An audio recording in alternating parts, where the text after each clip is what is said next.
Hello guys, welcome to Hogwarts Tales.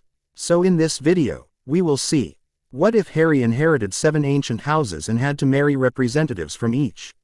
If you enjoy these kinds of stories, don't forget to show us some love by hitting the like button and subscribing to the channel. Your support means the world to us. Now, let's start the story. Blank, blank, underscore, blank. Chapter 1. The Convergence of Blood. The silence of number 4, Privet Drive, was a physical thing. It was a thick, suffocating blanket woven from fear and resentment. And it had been smothering the house for weeks. Harry Potter lay on his lumpy mattress, staring at the ceiling, listening to the frantic beat of his own heart. It was the only sound that felt real anymore. He was a prisoner, but the bars weren't iron. They were the manicured hedges outside his window, the oppressive neatness of his aunt's kitchen, and the suffocating ignorance of the muggles who shared his air. He had walked out of a graveyard where Cedric Diggory's vacant eyes had stared into a sky choked with smoke, and he had returned to a world that insisted nothing had happened. The dissonance was driving him mad. He wasn't the same boy who had arrived here in June. The summer had stripped the remaining softness from his face, leaving behind sharper angles and a constant, wary tension in his jaw. He had grown an inch, maybe 2, but the change was more fundamental. The wiry seeker's frame had hardened. Every morning, before the Dursleys were awake, he would lock his door and exhaust himself with push-ups, sit-ups, anything to burn away the frantic energy that threatened to consume him. The physical burn was a welcome distraction from the phantom ache in his scar. It was different now. Before, the pain had been a hot, stabbing connection to Voldemort's rage or triumph. Now, it was a cold, hollow emptiness. A void that seemed to pull at the edges of his being, as if threatening to unravel him. He'd wake in the night, his hand clamped to his forehead, gasping not from a nightmare of green light, but from a dream of absolute, silent nothingness. A floorboard creaked downstairs. Aunt Petunia, starting her rigid morning routine. Harry swung his legs off the bed, his bare feet hitting the cool floorboards. Another day of the same suffocating silence. Annette, her day of waiting for a letter from his friends that said something, anything, of substance. But every owl had brought the same infuriatingly cheerful and utterly useless drivel. Be good, Harry. Don't do anything rash. We'll see you soon. He dressed in the pre-dawn gloom, pulling on oversized clothes that felt like a costume from a life he no longer lived. He was just about to start his workout when a sound cut through the morning quiet. It wasn't the rattle of the milk float or the roar of his uncle's car. It was a low, resonant hum, a thrum of power that made the hairs on his arms stand on end and the loose windowpane in its frame vibrate. Downstairs, Aunt Petunia let out a faint shriek. Uncle Vernon bellowed something incoherent. The hum intensified, a chord of immense, ancient magic that saturated the very air in the house. It felt older than Hogwarts, deeper than anything he had felt from Voldemort or Dumbledore. It was foundational, like the resonance of the planet itself. Harry grabbed his wand from under his pillow, his heart hammering against his ribs. He crept to his door, cracked it open, and peered down the hallway. His aunt and uncle were huddled at the top of the stairs. Their faces pale and slack-jawed. They were staring at the front door. Floating in the center of the hallway, a foot above the pristine beige carpet, was a letter. It wasn't parchment. It was thick, creamy paper, sealed with a disc of black wax that seemed to drink the light from the room. It pulsed with the same deep hum that vibrated through the house. The seal was stamped with a complex, stylized G, intertwined with a key and a sword.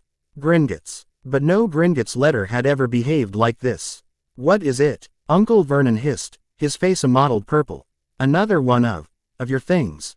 Harry didn't answer. He walked past them, his eyes fixed on the letter. The magic coming off it was not aggressive, but it was absolute. It was a statement of intent.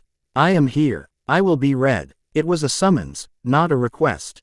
He understood instinctively that no ward, not even the powerful blood protection Dumbledore always spoke of, could have stopped its arrival. This magic felt it had written the rules that wards were based on. He reached out a hand. The moment his fingers brushed the paper, the hum ceased. The oppressive weight of the magic vanished, leaving a ringing silence in its wake.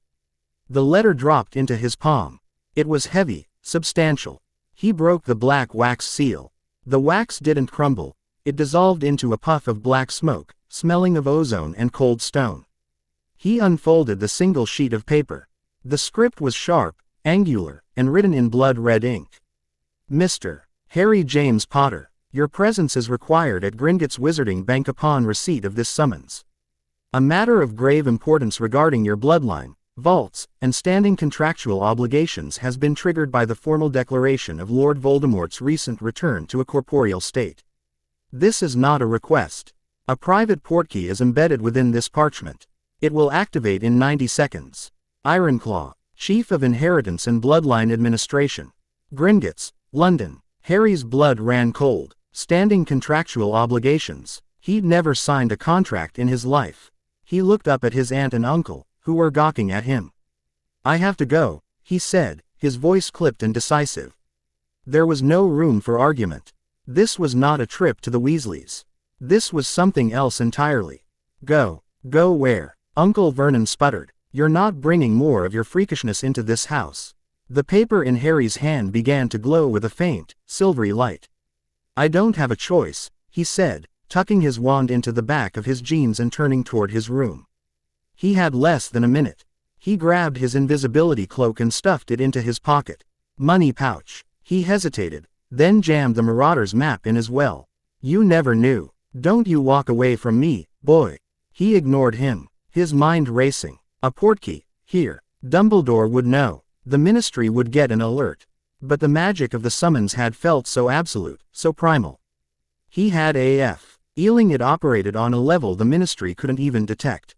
He ran back into the hallway just as the paper flared brightly. Do not try to leave this house, he said to the Dursleys, his voice carrying a new, sharp authority that made both of them flinch. I don't know what that was, but it came for me. You'll be safer if you just stay put and pretend I don't exist. You're good at that. Before they could reply, a powerful hook behind his navel yanked him forward. The familiar, nauseating lurch of portkey travel twisted the world into a kaleidoscope of color and noise, and then, just as suddenly, it was over. He landed on his feet, a feat he was privately proud of, in a vast, circular chamber that looked nothing like the main hall of Gringotts. The walls were unpolished, dark gray stone, covered in intricate carvings that seemed to writhe in the torchlight. The air was cold and still, smelling of ancient rock and metal. A single, massive desk made of the same stone dominated the room, and behind it sat a goblin. This was not one of the tellers from the main hall. This goblin was old, his skin the color of worn leather, mapped with 1,000 wrinkles.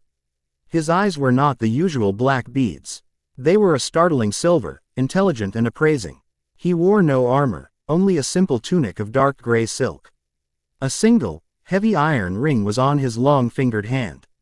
Mr. Potter, the goblin said, his voice a low gravelly rumble that echoed in the chamber. I am Ironclaw. Thank you for your promptness. I was told it wasn't a request, Harry said, his hand resting near the wand in his back pocket. He scanned the room. There was only one visible exit, a massive stone archway behind him that was currently sealed by a solid wall of rock. A trap. It was not, Ironclaw agreed, a faint, metallic smile touching his lips. Precautions must be taken. The nature of this meeting requires absolute discretion. No one, not Albus Dumbledore, not the Minister for Magic, knows you are here. The magic that summoned you predates their institutions. Please, sit. A stone chair rose silently from the floor opposite the desk. Harry eyed it suspiciously for a moment before sitting. It was cold and hard. But he didn't let his discomfort show. He met the goblin's silver gaze and waited. For generations, the most ancient and noble house of Potter has been a valued client of Gringotts, Ironclaw began, steepling his long fingers. However, your parents' deaths and your unusual living situation have left certain, administrative matters unattended. Matters that are now of critical importance. My vault? Harry asked, thinking of the modest pile of gold he accessed each year. Ironclaw's smile widened. Your trust vault is but a leaf on a great tree, Mr. Potter. We are here to discuss the forest. He slid a shallow, obsidian bowl across the desk, along with a silver knife intricately carved with goblin-wrought runes. The first step is verification. Your identity has never been formally proven to us. A drop of your blood in the bowl. Harry hesitated. Giving your blood to a goblin felt like a profoundly stupid thing to do. He remembered Bill's warnings. Never take a goblin at his word, deal in absolutes. As if reading his mind, Ironclaw said, "This is not a trick, Mr. Potter. It is a matter of magical law, a law that binds us as much as it binds you. Your blood is the key. Without it, I can tell you nothing." Harry looked at the knife, then back at Ironclaw. There was no deceit in those ancient silver eyes, only a solemn gravity. He was in their domain, summoned by their power. He had little choice but to play by their rules. He took the knife, its handle cold against his skin, and made a small, sharp cut on the pad of his thumb. A bead of crimson welled up, and he let it fall into the obsidian bowl. The blood didn't cool, it sizzled, releasing a plume of golden mist. Ironclaw pushed the bowl toward the center of the desk, where it settled into a circular depression. The runic carvings on the walls of the chamber began to glow with the same golden light. A deep, resonant chime echoed through the stone, and the very air seemed to thicken with power. Ironclaw watched the display with a look of profound reverence. "It is as the old texts foretold," he murmured. He looked at Harry, and for the first time, Harry saw something beyond a banker's appraisal.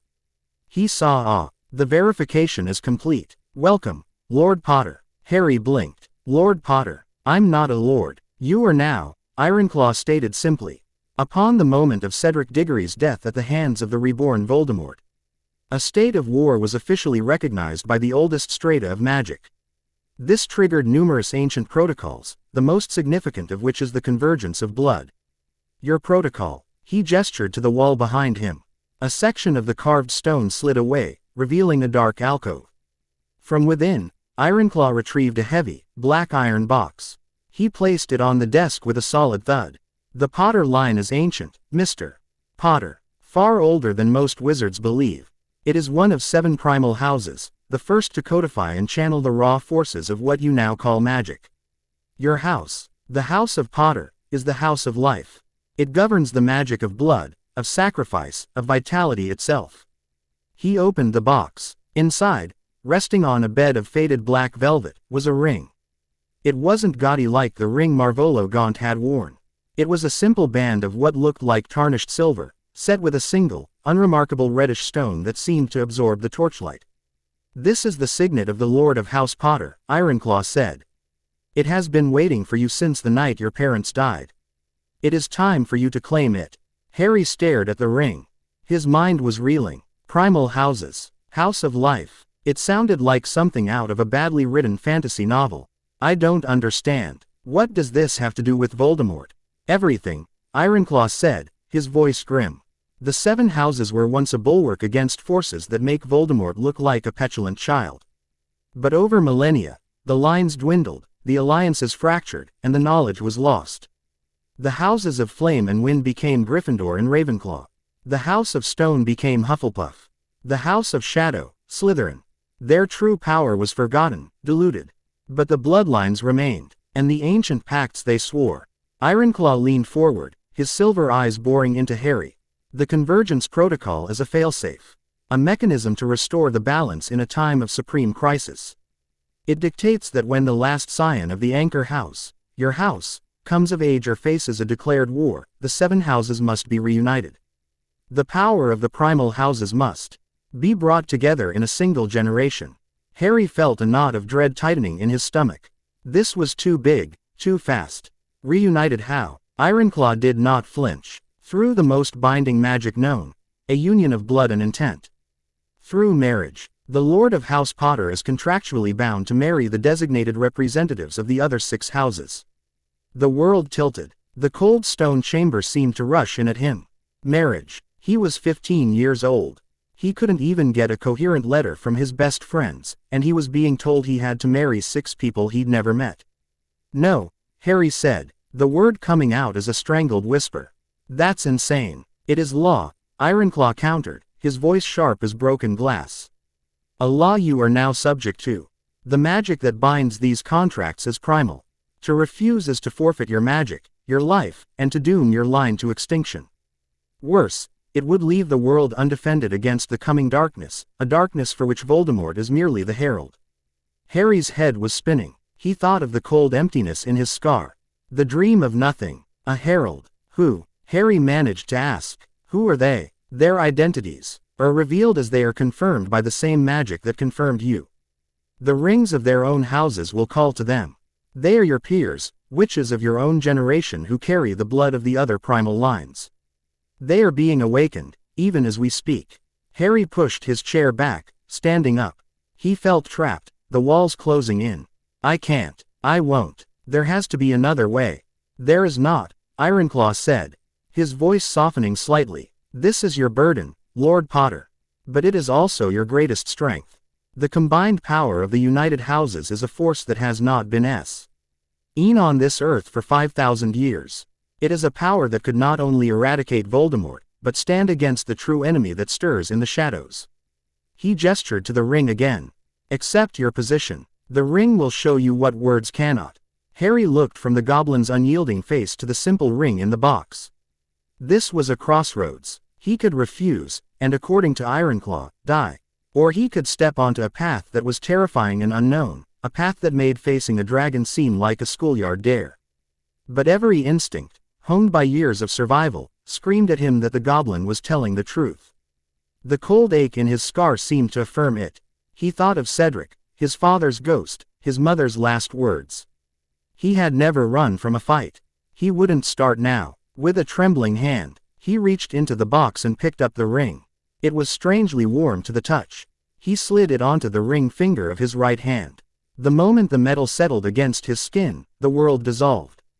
It was not a vision. It was a memory, but it was more real than any memory he possessed. He was not himself. He was a feeling, a presence, standing in the ruins of his parents' nursery in Godric's Hollow. The air was thick with the stench of dark magic.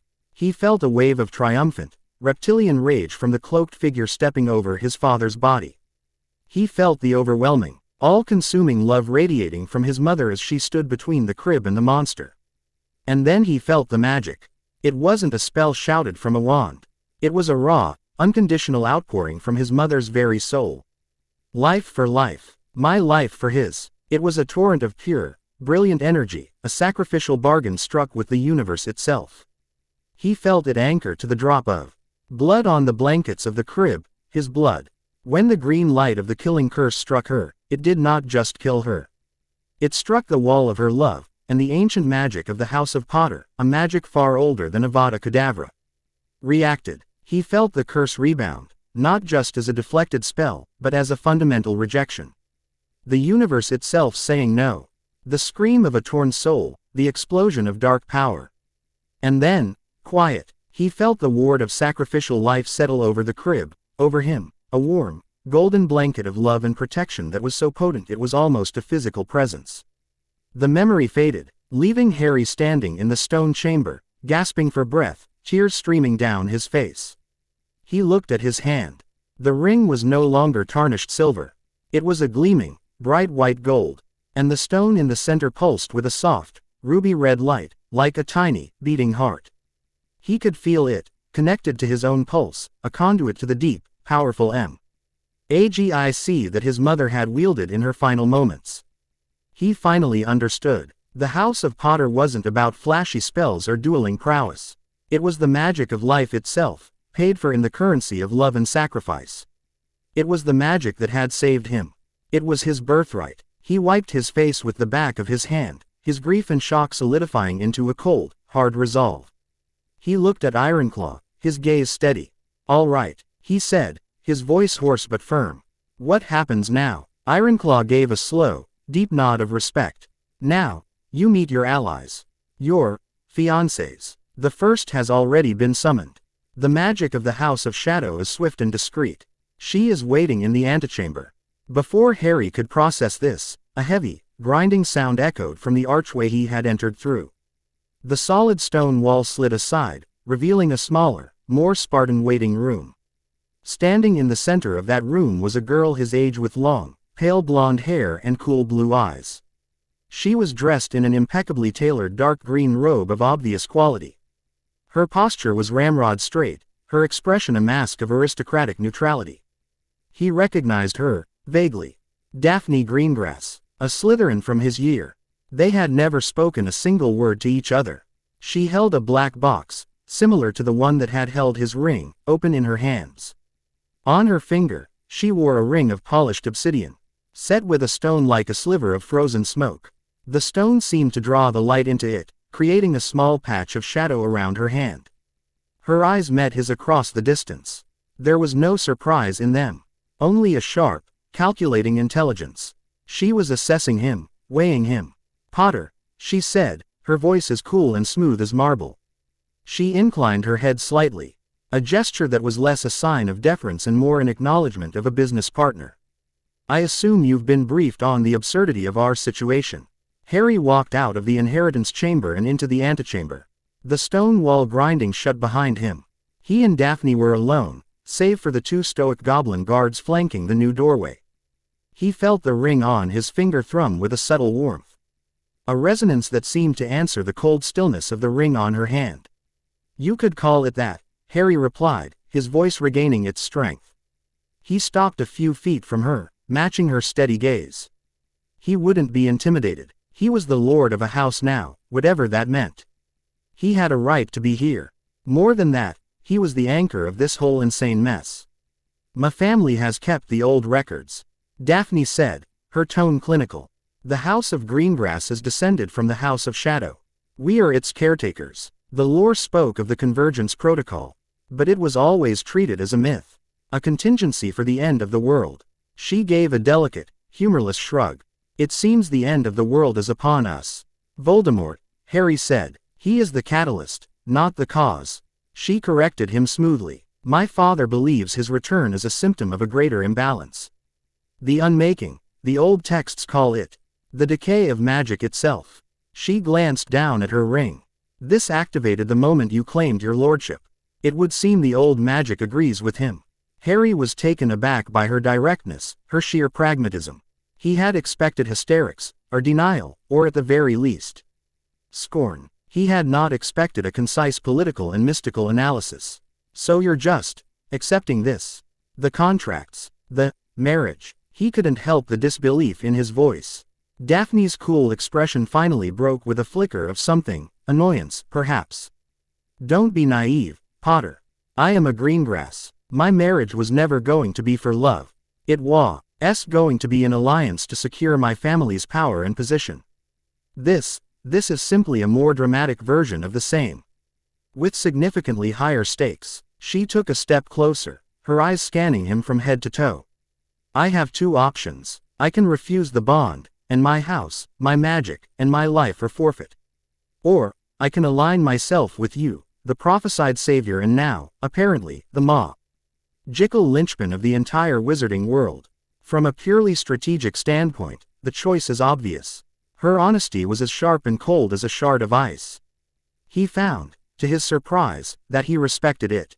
There were no games here, no pretense, just the brutal truth of their situation. "An alliance, then," Harry said, finding his footing. "Not a marriage. The magic that binds us will not care for the distinction." She pointed out calmly. "But for the purposes of our immediate survival, yes. An alliance. We are 2 houses of 7. We are dangerously exposed." Ironclaw said. "The others are being awakened," Harry said. "Then we must find them before our enemies do," Daphne finished for him. "And we have enemies, plural. A resurgent Dark Lord who will see our union as a threat to his power. And a ministry too blind and corrupt to be of any use. Not to mention anyone else who might fear this concentration of power." Her eyes were sharp. "You have made powerful enemies, Potter. You seem to have a talent for it." Before Harry could respond, a different alarm began to sound. It wasn't a chime, but a harsh, grating klaxon that vibrated through the floor. The goblin guards snapped to attention, leveling their vicious-looking poleaxes. Ironclaw's voice boomed from the other room, magically amplified. "Lord Potter, a breach. Someone is attempting to scry on your location. The magic is unfamiliar, powerful." Daphne didn't even flinch. "As I said," she murmured, her gaze fixed on the sealed exit. Enemies. Far below the bustling halls of the Ministry of Magic, in the silent, sterile depths of the Department of Mysteries, Lord Justiciar Tiberius Ogden stood before the Orrery of Souls. It was a magnificent, terrifying device, a 3-dimensional, spinning model of the magical ley lines of Great Britain. Rendered in threads of pure light. Every significant magical being was a point of light on the map. Dumbledore a steady, brilliant sun at Hogwarts, Voldemort a cancerous, pulsing wound in a hidden location. For 50 years, Ogden had been the head of the Aegis Division, a secret order of unspeakables tasked with a single, solemn duty, to prevent the rise of a magical singularity. A being whose power became so concentrated that it threatened to warp the fabric of reality itself. Their purpose was to be the scalpel that cut out the cancer before it could metastasize. Moments ago, an alarm that had been silent for over a century had screamed to life. A new star had been born on the orrery. It wasn't like Dumbledore's steady flame or Voldemort's sickly glow. This was an explosion, a nova of pure, primal power that blazed into existence at a location that was, impossibly, shifting and shielded from his view. The light it cast was blinding, a confluence of multiple potent signatures. It was raw, foundational, and terrifyingly powerful. Report, Ogden snapped, his voice cutting through the ringing of the alarms. He was a tall man, with severe, hawkish features and hair the color of iron filings. He wore the simple, unadorned black robes of his office, but he stood with the ramrod-straight posture of a soldier. Sources shielded, my lord, a subordinate unspeakable reported, his face hidden by the cowl of his uniform. The signature is primordial. We're detecting traces of at least 2 distinct, ancient resonances. Maybe more. They're converging. Ogden stared at the blazing light on his map. This was it. The scenario the Aegis had been created to prevent. A power consolidation on a scale that hadn't been seen since the days of the Founders. Power like that was a corrupting force. It didn't matter if the wielder was a saint or a sinner. Absolute power created a gravity well that would eventually consume everything around it. Target designation, Ogden asked, his voice dangerously quiet. The subordinate hesitated, checking his instruments. The initial flare originated from a Muggle suburb in Surrey. But the epicenter of the singularity, the magical signature, matches one individual. The readings are off the scale, but the core identity marker is unmistakable. He looked up, his hidden face pale. It's Harry Potter. Ogden's jaw tightened. Potter, of course. The boy who lived. The boy who survived the killing curse, who defeated Voldemort as a first year, who outflew a dragon. He had been on the Aegis watchlist for years, a person of interest. But his power levels had always been within acceptable, if high, parameters. This was a quantum leap. This was apotheosis. He is no longer a person of interest, Ogden declared, his voice ringing with cold certainty. He is the primary threat. That much power cannot be allowed to coalesce. It is an existential danger to the magical and mundane worlds alike. He turned to face the assembled shadows of his elite team. The 10 members of his inner circle. Mobilize the first strike unit. The target is Harry Potter. The convergence protocol has been triggered. Our mission is to dismantle it before it can be completed.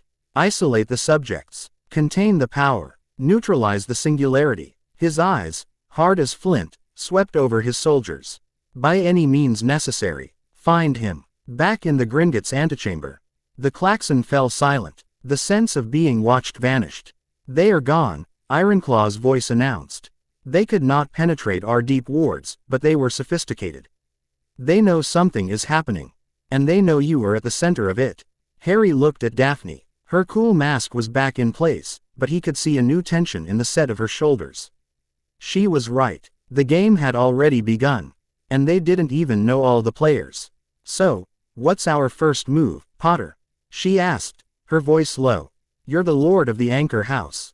You're supposed to lead. It wasn't a challenge. It was a simple statement of fact. She was testing him, watching to see what he would do. He thought for a moment, the chaotic swirl of information in his head beginning to settle into something resembling a plan.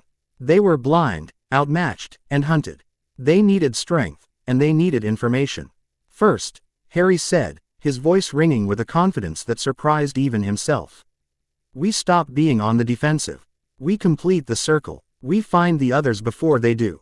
He looked at her, the ruby in his ring glowing with a soft, steady light.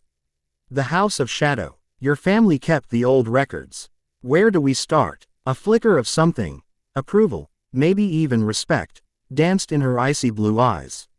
She gave a small, sharp nod. The texts are vague, she said. But they speak of the other houses in terms of their nature. Flame, stone, wind, sea, and stars. She paused. There is one I know of. A line as old and proud as any, known for their passion and their battle prowess. They were once allies of the Malfoys, but their ways are older, more elemental. They honor strength above all else. Where are they? Harry asked. Their ancestral home is a dueling ground. Hidden in the mountains of Wales, Daphne replied. The House of Flint. Harry's mind flashed to the brutish, ape-like Slytherin Quidditch captain. He couldn't imagine being contractually bound to Marcus Flint. A wave of nausea washed over him. Daphne seemed to read his thoughts. Not Marcus, she said dryly. He is from the main, brutish branch. This is a cadet line, long thought to be dormant. They guard the old ways. And the representative, she will not accept your lordship on the word of a goblin. The House of Flame demands a trial. A demonstration of power. A fight, Harry stated. An honor duel, she corrected. To the death, if necessary. Though disarming is usually sufficient. Great, Harry thought. From a prison of silence to a forced marriage alliance to a duel to the death. His life was anything but boring. But for the first time all summer, he felt a flicker of something other than dread and despair. He felt a sense of purpose. He was no longer a pawn waiting for Dumbledore to move him. He was a player, maybe even the king. Then that's where we go, Harry said, his decision made. He looked to the sealed doorway. Ironclaw, we need a way out of here. Somewhere private. The goblin's voice replied instantly. There is an exit that leads to a rarely used alley off Knockturn Alley. Untraceable. The wall behind them rumbled and slid open, revealing a dark, narrow tunnel. Good, Harry said. He turned to Daphne, the girl who was, by some insane twist of ancient magic, his fiancée.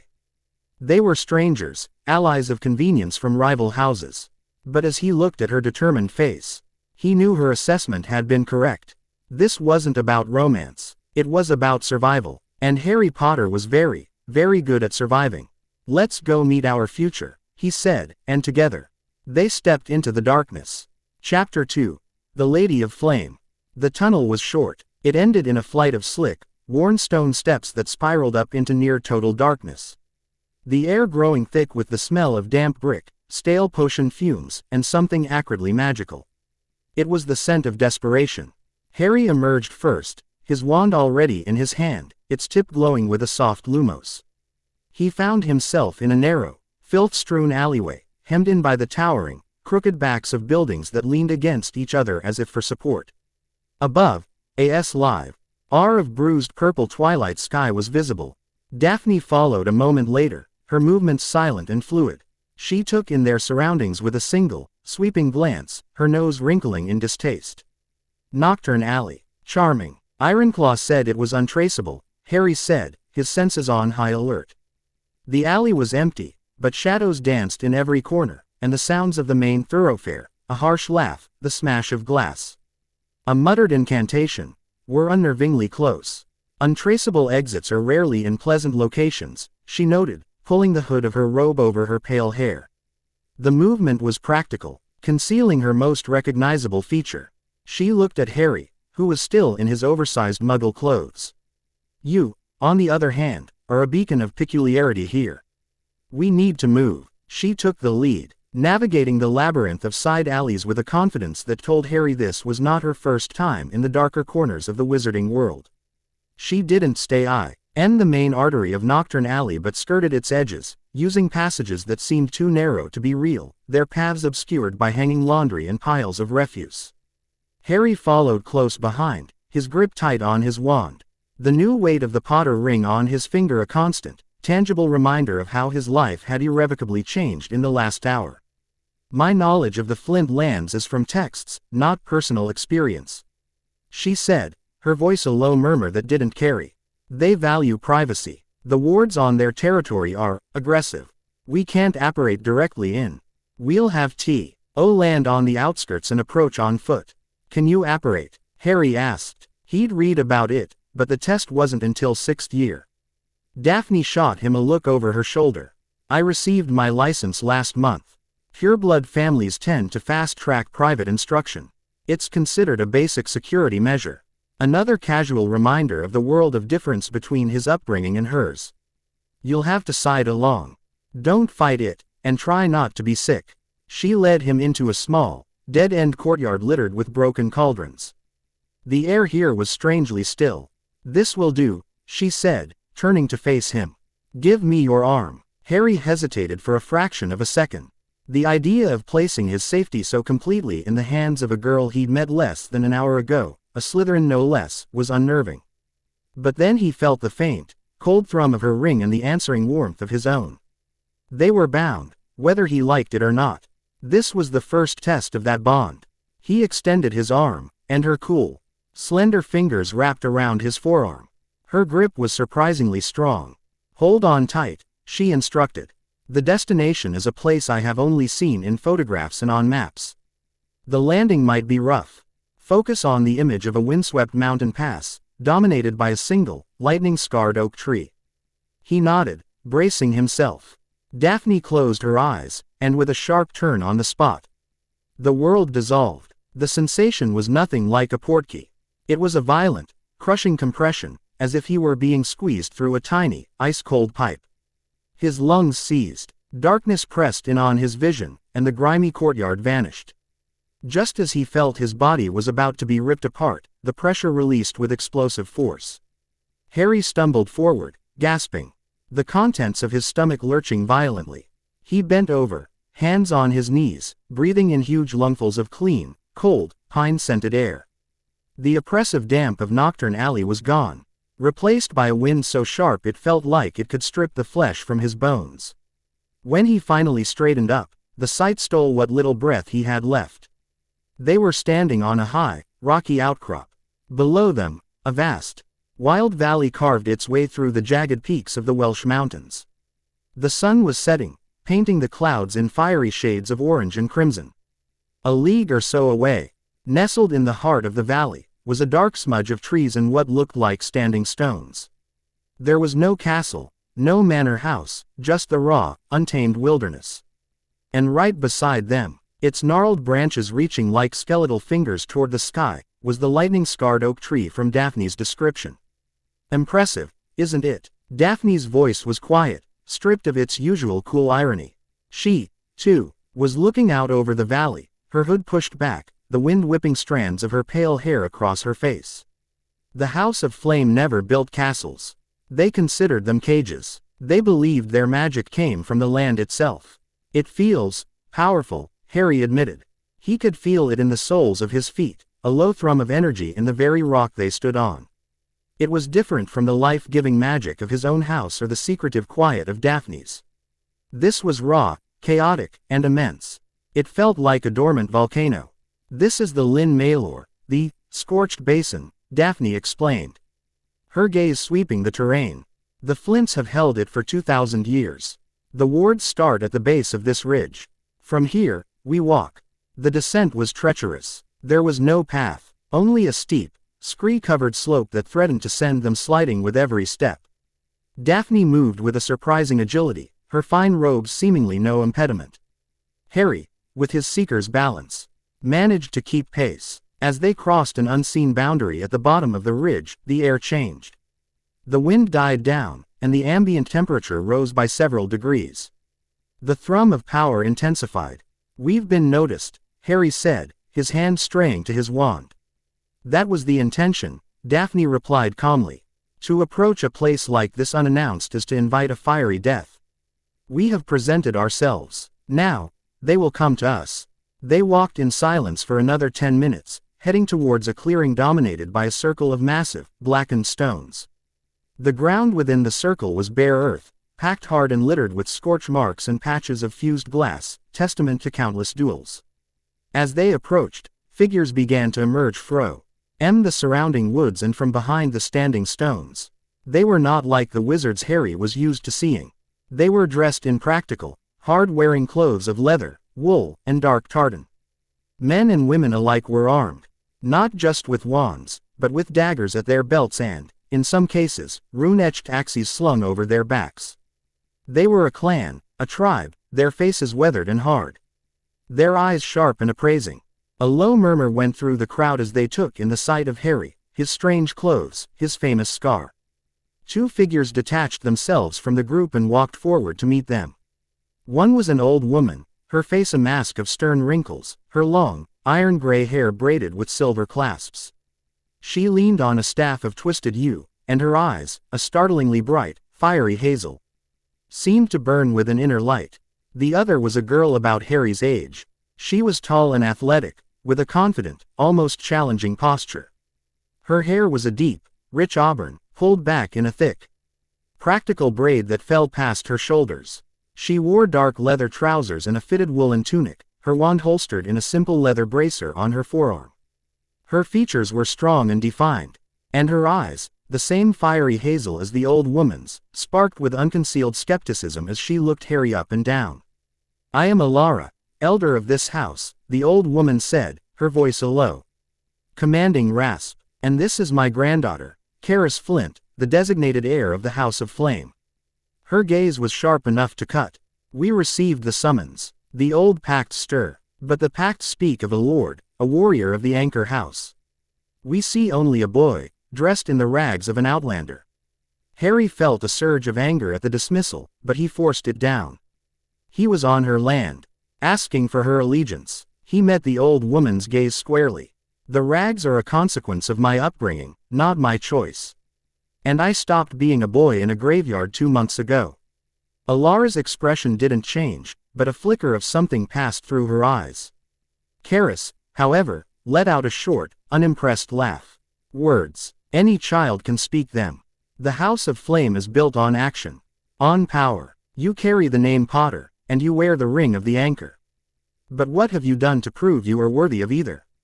"I survived a killing curse," Harry retorted, his temper fraying. "As a baby," Karis shot back, taking a step forward. "An accident of your mother's love, not a feat of your own strength. You've stumbled through dangers that should have killed you, protected by the headmaster and dumb luck. Now you come here, to the heart of my house, demanding our allegiance. Our power. You have not earned it." "It is not a demand, it is a treaty," Daphne interjected, her voice cutting through the tension like a cold knife. "A treaty all our houses swore to uphold. The enemy that triggered the convergence does not care for schoolyard debates on worthiness." Karis's fiery gaze shifted to Daphne. "The Lady of Shadow speaks of treaties. Fitting. But my ancestors did not swear to follow a title. They swore to follow strength. Our law is clear. Our way is the trial of fire. If he is to be our lord, he must prove he can stand in the flames with us." She turned back to Harry, a predatory glint in her eyes. She drew her wand, a sturdy, unadorned piece of rowan wood. "I am the champion of my house. Face me, Harry Potter. Prove to me that you are more than just a name and a scar. Defeat me in an honor duel, and the power of the House of Flame is yours. Fail." She smiled, a sharp, dangerous curving of her lips. "And we will send you back to your school with a few new scars to add to your collection. Assuming you can still walk." The clan members behind her murmured in approval. This was their way. The logic was brutal and simple. Harry looked at Karis, at the raw challenge in her eyes. Part of him, the part that had been suffocating in Privet Drive, soared at the prospect. A clean fight. No subterfuge, no hiding, just power against power. He felt the Potter ring warm on his finger, a steady, life-affirming pulse against his skin. This was what he needed. A way to burn away the fear and the silence. "I accept," Harry said, his voice clear and steady. He drew his own holly and phoenix feather wand. Daphne placed a restraining hand on his arm. "Potter, think about this," she hissed, her voice low. "She was raised for this. She's a battle mage in training. You are a student who has scraped through a few dangerous encounters." "She's right, Daphne," Harry murmured back, not taking his eyes off Karis. "This isn't something I can talk my way out of. Her house needs to see it. Maybe I need to see it, too." Daphne's fingers tightened for a second, then released. She gave a single, sharp nod and stepped back, her expression unreadable. Alara, the elder, banged her staff once on the hard-packed earth. The sound cracked through the valley like a thunderclap. "The trial is accepted. The rules of honor are absolute. The duel is to submission or disarmament. Yielding is not a disgrace, only a recognition of superior strength." Let the circle be sealed. The clan members moved as one, forming a wide circle around the dueling ground. Alara gestured for Harry and Karis to take their positions in the center. They walked towards each other, stopping 10 paces apart. The sun had now fully set, and torches flared to life on the tops of the standing stones, casting long, dancing shadows. "You have a fire in you, Potter," Karis said, her voice carrying in the sudden quiet. "I'll give you that. Let's see if it's anything more than a spark." She raised her wand, and Harry mirrored the movement. They bowed, a curt, formal dip of the head. As he straightened, he pushed everything else from his mind. The Dursleys, the whispers at school, the looming threat of Voldemort, the insane reality of his 6 fiancées. All of it fell away, leaving only the packed earth beneath his feet, the determined opponent before him, and the thrum of magic in the air. "Begin," Alara's voice boomed. Karis did not waste an instant. She moved with explosive speed. A whirlwind of motion and intent. "Incendio Fulguris," she yelled, her spell not the simple jet of fire Harry knew, but a bolt of white-hot lightning that cracked the air where he had been standing a split second before. Harry dodged, his seeker's reflexes screaming to life. He didn't even have time to think, only react. He threw himself into a roll, coming up to one knee as another spell, a concussive blast of pure force, slammed into the ground beside him, sending dirt and stones flying. This was a different level of dueling. This wasn't Malfoy's petty hexes or even the Death Eater's unforgivables. This was raw, elemental power, wielded with precision and relentless aggression. Karis was a storm, and he was caught in the middle of it. He scrambled behind one of the blackened standing stones. A volley of bright orange fireballs smashing against the other side, shaking the very rock. He could feel the heat through the stone. He was completely on the defensive. Daphne's warning echoed in his mind. She was raised for this. He peeked around the edge of the stone. Karis was advancing, her wand a blur, weaving complex patterns in the air. She wasn't just casting, she was controlling the battlefield. The ground around him was becoming superheated, making it difficult to find purchase. "Hiding, Potter," she taunted, her voice ringing with exhilaration. "I thought you were a Gryffindor." He needed a new plan. He couldn't outpower her in a contest of flame. That was her territory. He had to be smarter. He had to use what he had. Agility, defense, and a core of stubbornness that had kept him alive this long. He burst from behind the stone. "Protega Maxima," he roared, pouring his will into the shield. It wasn't the simple shield charm he'd learned. As the magic left his wand, he felt the Potter ring on his finger flare with warmth, feeding his intent.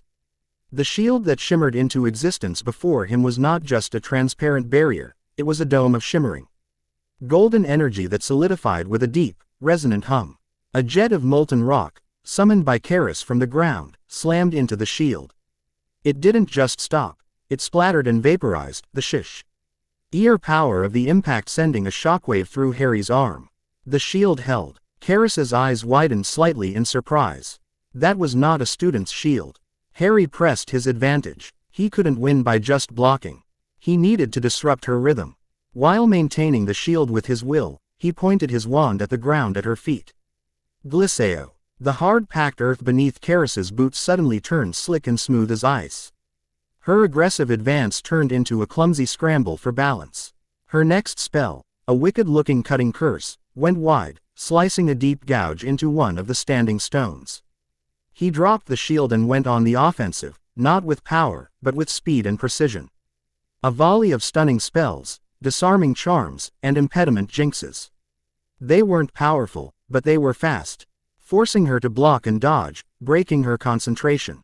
He was using schoolboy spells, but he was casting them with a speed and accuracy born of desperation and a strange new instinct. It was as if time had slowed down fractionally. He could see the way she shifted her weight, the subtle tightening of her arm muscles before she cast. It was a gift from his new bloodline. The survival instinct of the House of Life screaming at him, showing him the path to staying alive.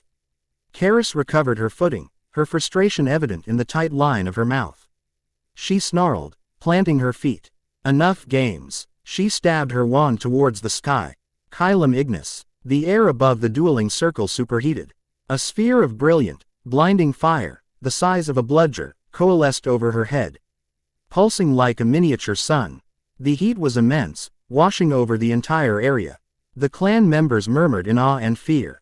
Even Daphne took an involuntary step back. This was it, the finishing move. He could feel the raw power contained in that sphere. No shield he could conjure would stop it.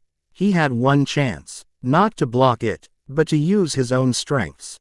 As Kaeris brought her wand down, directing the sphere of fire to crash down on him, Harry did the last thing she expected. He ran towards her. He poured every ounce of his magic into his legs, moving faster than he ever had on a broom. The world became a blur of motion. The roar of the descending fire sphere was deafening. He felt the back of his shirt begin to smolder from the proximity. Kaeris's eyes widened in shock. She was prepared for a shield, a counter curse, or a desperate dive for cover. She was not prepared for him to charge directly into the face of death. Her momentary hesitation was the only opening he would get. He was a blur of motion, closing the 10 paces between them in a heartbeat. He didn't aim a spell at her. He aimed it at her wand hand. Expelliarmus. The word was not a shout, but a focused, explosive command. It was his spell, the one that had saved him from Voldemort in the graveyard. But this time, it was different. He felt the power of the Potter Lordship, the deep, foundational magic of life, surge through him and into the spell. It was not just a disarming charm. It was a statement of will. You will be disarmed. The bolt of magic that shot from his wand was not the usual scarlet. It was a blinding, solid beam of pure golden light, the same color as the shield he had conjured. It struck Kaeris's wand hand not as a simple spell, but as a physical blow. The sound was like a thunderclap. Kaeris was thrown backwards off her feet as if she'd been hit by a charging rhino. Her Rowan wand flew from her grasp, spinning end over end through the air. The sphere of fire in the sky, its controller suddenly and violently incapacitated, lost cohesion. It didn't just vanish. It imploded, collapsing in on itself with a deafening whump that sucked the air out of the circle, extinguishing half the torches on the standing stones. Silence. Absolute, stunned silence. Harry stood, chest heaving, his wand arm trembling from the sheer power he had just unleashed. Smoke rose fr. On the scorched ground where the fire sphere had been. Across the circle, Kaeris lay on her back, the wind knocked out of her, staring at the sky. Her wand lay on the ground halfway between them. The members of the Flint clan were frozen, their faces a mixture of shock and disbelief. They had just seen their champion, a prodigy of battle magic, defeated. Not just defeated, but utterly overpowered by a single, perfectly timed, and astronomically powerful spell. Slowly, deliberately, Harry walked over and picked up her wand. He walked to where she lay and looked down at her. Her fiery eyes were wide, not with anger, but with a dawning, grudging respect. He offered her his free hand. For a moment, she just stared at it. Then, with a deep breath, she took it. He pulled her to her feet. She was unsteady for a moment, still shaken. "You're fast," she said, her voice raspy. "I'm a seeker," Harry replied simply. He held out her wand. She took it, her fingers brushing his. "That wasn't a schoolboy's Expelliarmus," she stated, looking from her wand to his face. "No," Harry agreed, "it wasn't." Alara, the elder, finally broke the silence. She stepped forward, her stern expression replaced by one of profound contemplation. She looked at Harry, truly looked at him, and saw not just a boy, but the lord who had bested her champion. She banged her staff on the ground once more. "The trial is concluded. The House of Flame has seen the strength of the House of Potter." She turned to Kaeris, who was still looking at Harry with a new, complex expression. Kaeris nodded, her pride still intact but her perspective irrevocably shifted. She met Harry's eyes, and for the first time, there was no mockery in her gaze, only the honest appraisal of one warrior to another. She gave him a sharp, formal nod. "The House of Flame recognizes its lord," she declared, her voice ringing out in the quiet valley. It was not the declaration of a subordinate, but of a partner.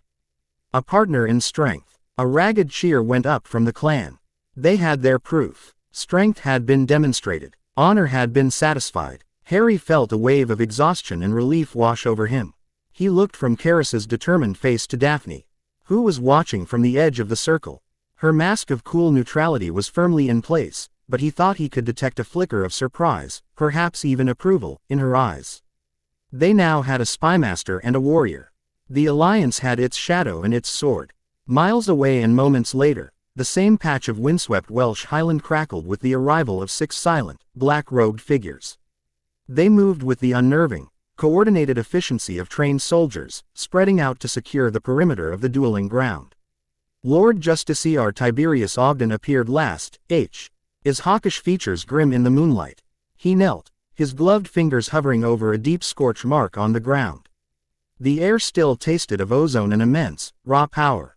Analysis, he commanded. One of the cowled figures produced a complex silver device that hummed as it scanned the area. Primordial flame magic, Lord Justiciar. Off the charts. The heat signatures are consistent with stellar fusion. It's not destructive like fiendfire, it's generative. Creation level. The residual energy from the other combatant is just as potent. An anchoring life force signature, amplified to an impossible degree. Ogden stood up, his face a mask of cold fury. He stared at the scorch marks, the gouged stone, the evidence of a battle between demigods. His worst fears were not just being confirmed, they were being exceeded at every turn. He's not just a singularity, Ogden murmured, the realization dawning on him like a cold, terrible sunrise. He's a nexus. He's absorbing the others, consolidating their power into his own. He looked at his first strike team. The time for subtlety is over. Our intelligence division is tracking the latent magical signatures of the remaining primal lines. We will predict his next move. We will get there first. He turned, his black robe sweeping around him, his voice dropping to a deadly, determined whisper. The next time we encounter the target, we will not be observing the aftermath. We will be the event. Chapter 3. The Warden of Stone. The hospitality of the House of Flame was as raw and direct as its magic. After the duel, Harry, Daphne, and Karis were led to a communal longhouse. A vast timber and stone hall built around a massive central fire pit. The air was thick with the smell of roasting meat, wood smoke, and spilled ale. The clan, who, say initial skepticism had vanished after Harry's victory, now treated him with a boisterous, back-slapping familiarity that was almost as overwhelming as Karis's initial hostility. He was given a plaque, E of Honor beside Alara and Karis at a long, rough-hewn table. A plate was piled high with roasted boar, and a horn of mead was pressed into his hand. Harry, who had spent the summer surviving on an enforced diet of tinned soup and stale bread, ate with a hunger that surprised even himself. Karis sat beside him, her earlier aggression replaced by a brusque curiosity. That shield, she said, her voice low enough not to carry over the din of the hall. I've never seen a Protega manifest with that kind of solidity. It felt real. It felt different when I cast it, Harry admitted, taking a long drink of the sweet, potent mead. The ring, it feels like it's guiding my magic, amplifying the intent behind it. Daphne, seated on his other side, had declined the mead in favor of a cup of water, her posture a small island of perfect, aristocratic composure in the sea of rustic chaos. It makes sense, she murmured, her sharp eyes taking in every detail of the hall, every interaction between the clan members. Your house represents life, the anchor. It would seek to preserve, to protect. Karis's magic is flame, a force of direct, overwhelming power. Mine is shadow, the art of moving unseen and knowing what is hidden. She looked at Harry. The rings are not just symbols of office. They are conduits, focusing our innate abilities through the lens of our house's core concept. So what are the others? Harry asked, looking from Daphne's calculating expression to Karis's intense one. Stone, wind, sea, and stars.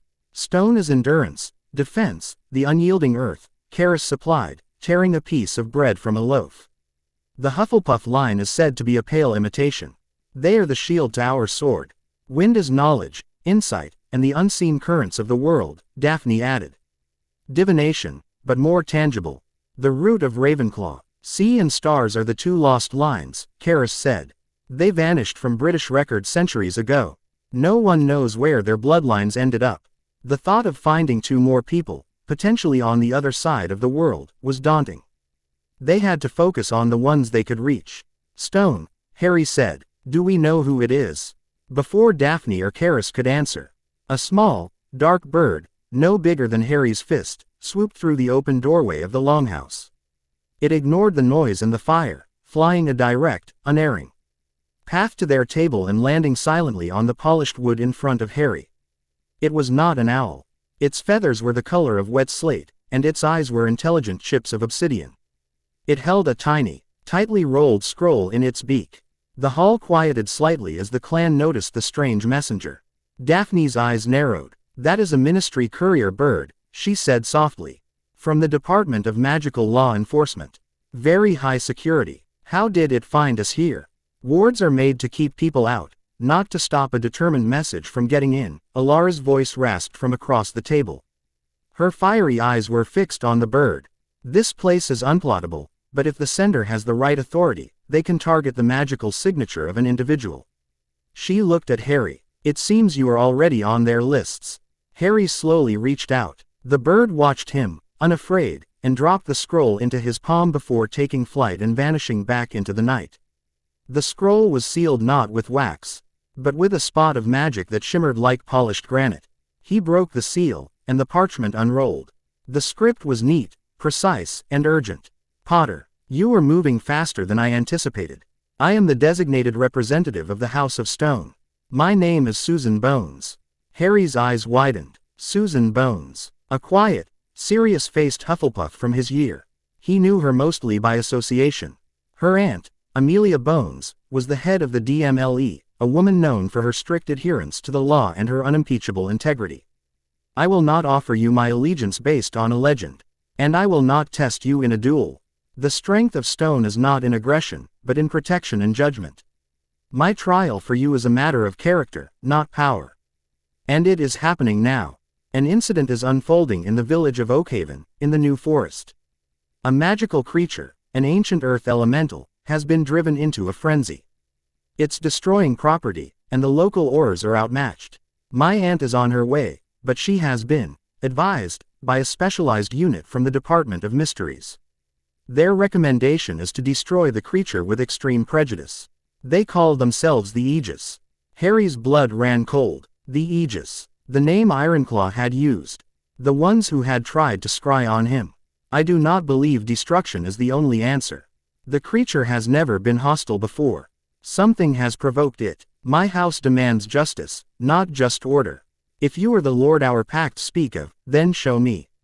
Come to Oakhaven. Solve this problem. Save the creature, save the village. Find a better way. If you can do this, the House of Stone will stand with you.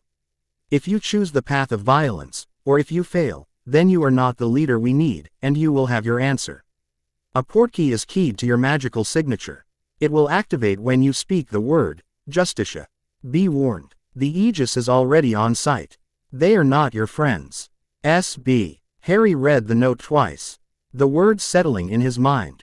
A moral dilemma. A test of character. He looked up at Daphne and Karis, who were watching him expectantly. He handed the note to Daphne. She read it quickly, her lips thinning into a straight line, and passed it to Karis.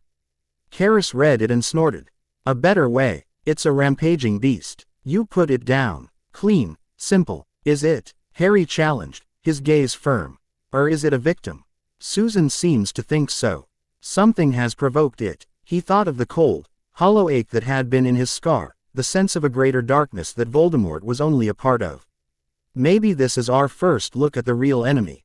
"The Aegis," Daphne said, her voice laced with a new seriousness. "I've heard whispers of them. A Black Ops unit of unspeakables.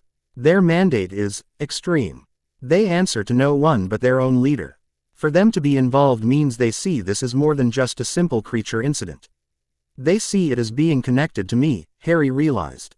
"This isn't just a test from Susan.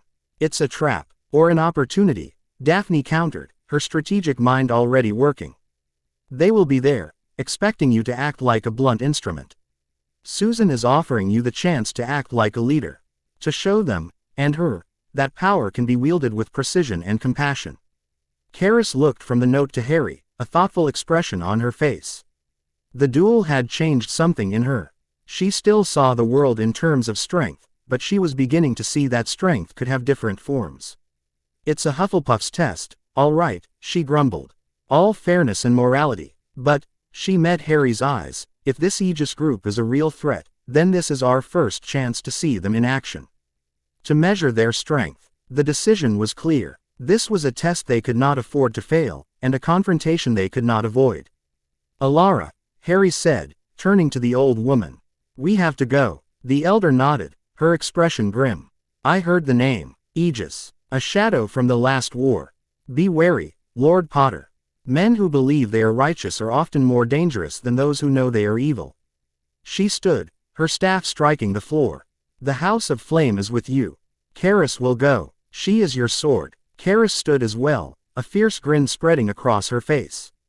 This was a challenge she understood. Let's go see what these specialists are made of. Harry looked at his new allies.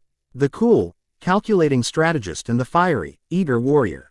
He felt a surge of confidence. He wasn't alone anymore. He looked down at the note in his hand. Justicia, he said, his voice clear and firm. The hook behind his navel felt like it was attached to a dragon. The portkey was vicious, wrenching them from the warm longhouse with a sickening lurch. The world twisted into a chaotic smear of color and sound, and then they were deposited, hard, onto damp grass and mud. They were in a dark forest, the air heavy with the smell of rain and wet earth. Through the trees, they could see the flickering lights of a small village, and from that direction came a sound that shook the ground, a deep, grinding roar, followed by the crash of splintering wood and the panicked shouts of people. Harry, Daphne, and Karis scrambled to their feet, wands out. Plan? Karis asked, her eyes already glowing with anticipation. Daphne, Harry said, his mind racing. I need eyes and ears. Get into the village, stay hidden. Find out what the Aegis are doing, where they are, what the creature's behavior pattern is. Don't engage. Daphne nodded, her form seeming to waver and melt into the surrounding gloom. In a blink, she was gone, leaving no sound, no trace of her passage. The magic was so subtle Harry wouldn't Avenue known she was gone if he hadn't seen it himself. Karis, Harry continued, turning to the warrior. You and I are the heavy distraction. They're expecting me to come in with spells blazing. Let's not disappoint them. But our goal is not to kill the creature. It's to contain it, to draw its attention and buy us time. Can you create barriers, walls? Karis's grin widened. Can a dragon breathe fire? Earthen walls are a specialty of the House of Stone, but flame can raise barriers of superheated air and molten rock. They won't be as permanent, but they'll be a lot more painful to cross. Good, Harry said. Let's go. They broke through the tree line into chaos. The village of Oakhaven was picturesque, or had been. Now, it was a war zone. A section of the main street was destroyed, a pub's wall torn out. At the center of the destruction was the creature. It was magnificent and terrifying. It stood 12 feet tall, a roughly humanoid figure made of living rock, soil, and tangled roots. Moss grew on its shoulders like a cloak, and its eyes were glowing pits of emerald green light. It was not moving with malice, but with a blind, panicked agony. It would swipe a great stone arm at a building, then recoil, roaring in what sounded like pain. A group of 4 Aurs were trying to contain it, their spells, stunners, impediment jinxes, splashing harmlessly against its rocky hide. Keeping their distance, positioned on the rooftops with military precision, were 6 figures in the same black, cowled robes Ogden's soldiers had worn. The Aegis. They weren't attacking. They were observing, their wands held at the ready. A strange silver device spinning in the hands of one of them. Harry saw a flash of auburn hair near the edge of the square. Susan Bones. She was standing beside a STERN-looking woman with a monocle, her aunt, Amelia. Amelia Bones was arguing heatedly with one of the Aegis operatives, her face a mask of fury. Your jurisdiction does not give you the right to deploy a singularity class entropy curse in a civilian area. Amelia's magically amplified voice boomed across the square. Our mandate gives us the right to neutralize existential threats, Madam Bones, the Aegis operative replied. His voice chillingly calm and equally amplified. That creature is a vector. Our analysis shows it is being corrupted by an entropic, anti-magic field. If we don't excise it, the corruption will spread to the entire valley. Corruption. The word hit Harry like a physical blow. The cold emptiness from his scar. The unmaking. This was it. The creature roared again, clutching its head. A wave of dark, shadowy energy pulsed from its chest, and the ground around it blackened. The grass withered and died in a perfect circle. One of the oars, clipped by the edge of the pulse, cried out as his shield charm dissolved into dust and the sleeve of his robe began to unravel as if eaten by moths. The decay is accelerating. The Aegis operative shouted. Prepare the eradication protocol. On my mark. No, Harry yelled, stepping out from the alleyway into the open. Karis was right beside him. Every head in the square snapped towards him. The Aurors stared, dumbfounded. Amelia Bones's eyes widened in shock. Susan's face was a mixture of hope and fear. The Aegis operatives on the rooftops immediately shifted their aim from the creature to him. Potter, the lead Aegis operative barked. Stand down. You are interfering with an official Aegis operation. Your operation is a failure. Harry shot back, his voice ringing with a power that made the Aurors flinch. You're acting like surgeons trying to cure a splinter by amputating the arm. He pointed at the agonized elemental. It's in pain. It's a victim, not a monster. It is a vector for a contagion we cannot allow to spread. Suddenly, Daphne's voice whispered directly into his mind, a product of her house's subtle magic. The corruption is coming from a shard of dark rock embedded in its chest, Harry. It looks like solidified shadow. That's the source. The Aegis don't see it. Their instruments only read the field it generates. The information clarified everything. They weren't trying to save the creature. They didn't even know it could be saved. Karis, now, Harry commanded. Karis grinned and slammed the butt of her wand into the ground. Munitus Ignis. A wall of shimmering, translucent heat erupted in a line between the Aegis operatives and the creature, distorting the air like a mirage. It wouldn't hold them for long, but it broke their line of sight. Get the civilians out of here. Harry yelled at the stunned Aurors. Go. To his surprise, jolted into action by his sheer force of will, they began herding the few remaining villagers away from the square. Harry turned his full attention to the elemental. It was now focused on him, its glowing green eyes filled with torment. It lumbered towards him, raising a fist the size of a boulder. I'm not going to hurt you, Harry said, his voice calm and steady. He could feel the ring on his finger warming, a flow of life-affirming energy ready to be directed. Let me help you, the creature roared, a sound of pure agony, and swung. Morales Terrae, Karis yelled. A thick wall of packed earth erupted from the ground, intercepting the blow. The wall cracked and crumbled, but it held, absorbing the immense force. Karis was already weaving another spell, molten rock bubbling up to reinforce the barrier. Harry took a deep breath. He couldn't fight it, he had to connect with it. It was a creature of the earth. He needed the magic of stone. He didn't have the ring for it. But he had Susan's plea, her challenge. He reached out with his magic, not with force, but with empathy. He focused on the ground beneath his feet, the deep, steady strength of the rock and soil. He tried to project a feeling of calm, of solidity, of endurance. He channeled the magic of his own house, the essence of life, into that feeling. I am life. You are earth. We are not enemies. The elemental paused, its fist still embedded in the shattered earthen wall.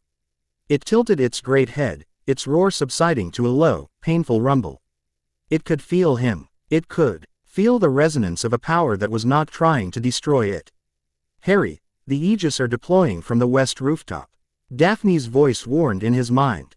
Their leader is here, a tall man with iron-gray hair. Ogden. Harry saw him then, standing on the roof of the town hall, looking down at the scene with cold, analytical eyes. He wasn't even holding a wand. He just watched, his hands clasped behind his back. Cease your interference, Mr. Potter.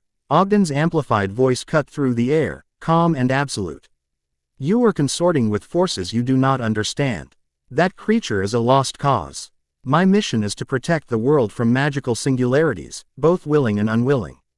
You have 5 seconds to stand down before we classify you as a hostile combatant. He doesn't care about the creature, Susan's voice said. Suddenly beside him, she had run across the square to join them, her expression a mixture of terror and determination. She held her own wand, which was topped by a piece of smooth, gray river stone. He's testing you. He wants to see what you'll do. On her finger was a simple, sturdy ring of granite, the signet of her house. The elemental groaned, and the shadowy, Shard in its chest pulsed with black energy, lashing out. The wave of decay was stronger this time. It hit Karis's molten barrier, and the rock hissed, cooling and cracking prematurely. I can't hold it back forever. Karis grunted, sweat beading on her forehead. You won't have to, Harry said. He looked at Susan. The House of Stone. It's about endurance, but also justice. Balance. It's about understanding that some things are meant to be immovable, Susan replied, her gaze steady despite the chaos. And some things need to be mended, not broken. Then help me mend this, Harry said. He met her eyes, a silent communication passing between them. He needed her house's strength. He needed her. She nodded, a flicker of understanding dawning on her face. The corruption is a foreign body. An infection. We can't just pull it out. It's woven into the creature's matrix. We have to purify it. Together, Harry said. He raised his wand, pointing it at the elemental's chest. Susan raised hers, mirroring him. From the rooftop, Ogden's voice was like a death knell. Time's up. The 6 Aegis operatives raised their wands in unison. But they didn't fire at Harry. They fired at the creature. 6 bolts of sickly gray light, thin as needles, shot towards the elemental. They were not curses Harry recognized. They carried no heat, no force, only a profound sense of wrongness. No, Susan screamed. She thrust her wand forward. Aegis Terra, a wall, not of earth but of solid, seamless granite, erupted from the ground in front of the elemental. It was a perfect, polished shield of stone, 10 feet high and 4 feet thick. The 6 gray bolts slammed into it. There was no explosion. The granite simply ceased to be. In a perfect circle around each impact point, the stone dissolved into fine gray dust, leaving 6 gaping holes. But the wall held. The elemental was safe, for a moment. But the effort had cost Susan. She staggered, her face pale. That was the opening Harry needed. Now, Susan, he yelled. He poured his magic into his wand, but he wasn't casting a spell. He was channeling the raw, untamed essence of his house. Pure, vibrant, unyielding life. A torrent of golden energy, warm and bright as the sun, streamed from his wand. Beside him, Susan did the same. But her magic was different. It was a steady, grounding force, the color of rich brown earth and solid gray stone. It was the magic of stability, of endurance, of the deep, patient strength of the world. The 2 streams of magic, gold and gray, met in midair. They didn't just mix. They twined together, weaving into a single brilliant helix of power, life and stone, creation and endurance. The combined beam struck the elemental directly in its chest, enveloping the shadowy shard. The creature stiffened, TTING out a roar that was no longer pain, but defiance. The golden gray light sank into its form, spreading through the cracks in its rocky skin like molten kintsugi. The sickly green glow in its eyes softened, brightened, and became a clean, healthy emerald. The shard of solidified shadow began to hiss and smoke, dissolving under the onslaught of pure life and unyielding stone. With a final, shattering cry, the shard exploded into a cloud of black dust, which was instantly annihilated by the cleansing light. The elemental stood for a moment, bathed in the golden gray glow. Then, the light faded. The creature's massive shoulders slumped. It looked down at its own stone hands, then at Harry and Susan. The frantic agony in its eyes was gone, replaced by an ancient, weary intelligence. It took one heavy, grinding step back. Then another. Then, with a deep rumble that was not a roar but a sound of gratitude, it turned and lumbered slowly back towards the forest, its movements no longer panicked, but deliberate. With each step, the ground it touched seemed to heal, the withered grass turning green again. Silence descended on the square, broken only by the crackle of Karis's fading heat wall. Harry stood, breathing heavily. The connection with Susan's magic slowly receding. He felt drained, but also exhilarated. They had done it. They had found a better way. On the rooftop, Tiberius. Ogden lowered his gaze from the retreating elemental to Harry. His face was unreadable, a mask of cold granite. He had given the order to destroy, and Harry had defied him, proving him wrong in the most public and spectacular way possible. He had saved the creature, healed the corruption, and demonstrated a form of cooperative magic Ogden's order had never even conceived of. Without a word, Ogden turned his back and walked to the edge of the roof. His 5 remaining operatives followed suit. Then, one by one, they simply vanished with a faint pop of apparition, their mission both a failure and a terrifying success. They had failed to contain the incident, but they had succeeded in confirming the nature of their enemy. Harry Potter was not just powerful. He was a creator, a uniter. He was building something, and Tiberius Ogden's entire life was dedicated to tearing such things down. He now saw Harry not as a threat to be neutralized, but as an opposing ideology that had to be utterly dismantled. He left not with a promise of violence, but with the cold resolve of a zealot whose crusade had just been given a face. In the square, Amelia Bones was staring, her monocle dangling from its chain. Her expression of bureaucratic fury replaced by one of pure, unadulterated shock. She looked from the healed Forrest to her niece, and then to the boy standing beside her. Susan Bones, however, only had eyes for Harry. Her face was pale with exhaustion, but her eyes were shining. She had challenged him to embody the virtues of her house: justice, protection, and wisdom. He had not only met the challenge, he had surpassed it. Drawing on her own strength to do so, she walked towards him, her granite ring seeming to radiate a quiet, steady warmth.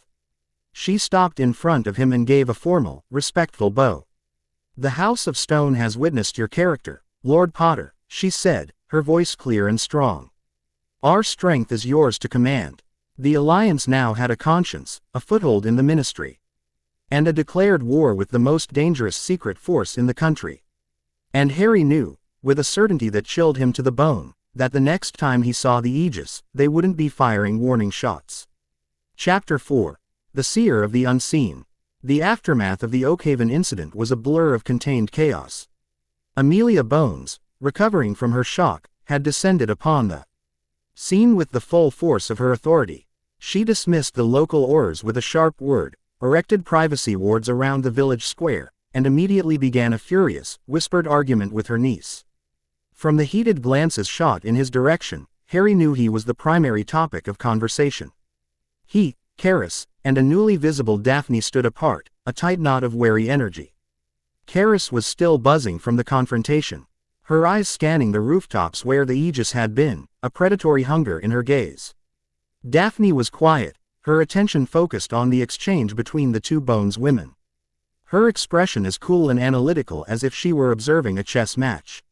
"She's trying to convince her aunt that we're not a threat," Daphne murmured, her voice barely audible. "And her aunt, being the head of the DMLE, is having a difficult time reconciling what she just saw with every law in her book." "We saved the village," Karis grumbled. "And the rock monster. You'd think they'd be grateful." "Governments are rarely grateful for power they don't control," Daphne countered dryly. "To them, we look like a clandestine military force operating on their soil without sanction. Ogden will have already filed a report painting us as the aggressors." Harry felt a spike of frustration. Daphne was right. They had done the right thing, but in the eyes of the world, they were vigilantes, rogue elements. He looked over at Susan, who was standing her ground against her formidable aunt, her chin held high. She was fighting for them, for the Alliance, in her own way. The House of Stone was already proving to be their shield in the political arena as well as the magical one. Finally, the argument subsided. Amelia Bones took a long, hard look at Harry, her monocled eye seeming to dissect him layer by layer. There was suspicion there, and deep concern, but also a grudging respect. She gave a curt, almost imperceptible nod, then turned and apparated away with a sharp crack. Susan walked over to them, looking drained but resolute. "She's not going to move against us. Not yet. I told her what I could. That ancient pacts were invoked, that you were fulfilling a duty, not seeking power. She doesn't understand it, but she trusts me." She took a deep breath. "And she agrees that the Aegis's methods were extreme. She'll be investigating them through official channels, which should at least slow them down." "A valuable reprieve," Daphne acknowledged. "But they won't be stopped by ministry bureaucracy for long. We need to keep moving," Harry said, his mind already on the next step. 2 houses left in Britain. Wind and Stars. It was Susan who answered. "The House of Wind. I know who it is. Her family is considered eccentric. But the Bones have always had dealings with them. My great-aunt was a frequent visitor. They are the keepers of lore the Ministry has tried to classify or forget. The Lovegoods, Daphne stated, a flicker of recognition in her eyes. Of course, the line is as old as any. Though they hold no political power. They trade in knowledge, not gold. Harry's mind immediately conjured an image of Luna Lovegood, the strange, dreamy-eyed girl Fro. M. Ravenclaw with the bottle cap necklace. He remembered the other students whispering about her, calling her loony. He'd never paid her much mind, but now he felt a pang of guilt. Another person he had seen but never truly seen. How do we find her? Karis asked, impatient with the political maneuvering. Do we have to fight a tornado? No, a soft, ethereal voice said from directly behind them. All four of them spun around, wands instantly in hand. Luna Lovegood was standing there, not 5 feet away. She hadn't made a sound. She was dressed in a simple, brightly colored summer dress and mismatched socks. Her signature radish-like earrings dangling from her ears. Her large, silvery eyes, which always seemed to be looking at something just beyond the veil of reality, surveyed them with a placid curiosity. In her hand, she held a copy of the Quibbler, and on her finger, she wore a delicate, spiraling ring of what looked like spun silver, set with a milky, opalescent moonstone. The W.R.s around this place are full of Raxperts, she said conversationally, her gaze flitting between them. They're drawn to the confusion. You should all be careful. Luna, Harry said, lowering his wand, his heart still hammering. How did you get here? And how did you get through the wards? Oh, I didn't get through them, she replied with a little smile. I was already here. I just stepped out from behind that oak tree when the buzzing stopped. She looked at the four of them, her silvery eyes lingering on each of their rings. The whispering call came this morning. It said the Converge NCE had begun and that the anchor was coming. It's all very exciting, isn't it? The dirigible plums on our lawn have been vibrating for days. Her calm acceptance, her complete lack of surprise, was more disorienting than Karis's challenge or Susan's test. She spoke of ancient, world-altering magic with the same tone she might use to discuss the weather. The House of Wind, Daphne said, her voice a careful, neutral tone she used when encountering an unknown variable. Your family are its custodians. We listen, Luna corrected gently. The wind carries stories, you see. Secrets. Possibilities. My house doesn't command the wind. It interprets it. We are its seers. She turned her unnervingly perceptive gaze on Harry. My trial for you is different, Harry Potter. The others have tested your strength and your character. The House of Wind requires you to test your perception. To understand the true nature of the enemy we face. The Unmaking, Harry said, the word tasting like ash. Luna's smile faded, and for the first time, a profound, ancient sadness filled her eyes. It has many names. The Silent King. The Great Erasure. It is the force of entropy that wishes all stories would end. Voldemort is a loud, angry chapter. It is the silent, blank page at the end of the book. You cannot fight what you cannot comprehend. To earn my house's allegiance, you must look into the void. Look where? Karis demanded, her patience wearing thin. What are you talking about? Not with your eyes, Luna said. She turned and began to walk back towards the forest. You must come to my home. The Rookery. A ritual must be performed. It requires a clear mind and a strong anchor. She glanced back at Harry. The journey is not of the body, but of the soul. The group exchanged looks. A mystical ritual guided by Luna Lovegood. It was the strangest and most unsettling trial yet. But her ring shone with the same primal magic as theirs, and her words, despite their whimsical delivery, held a chilling weight of truth. They had no choice but to follow.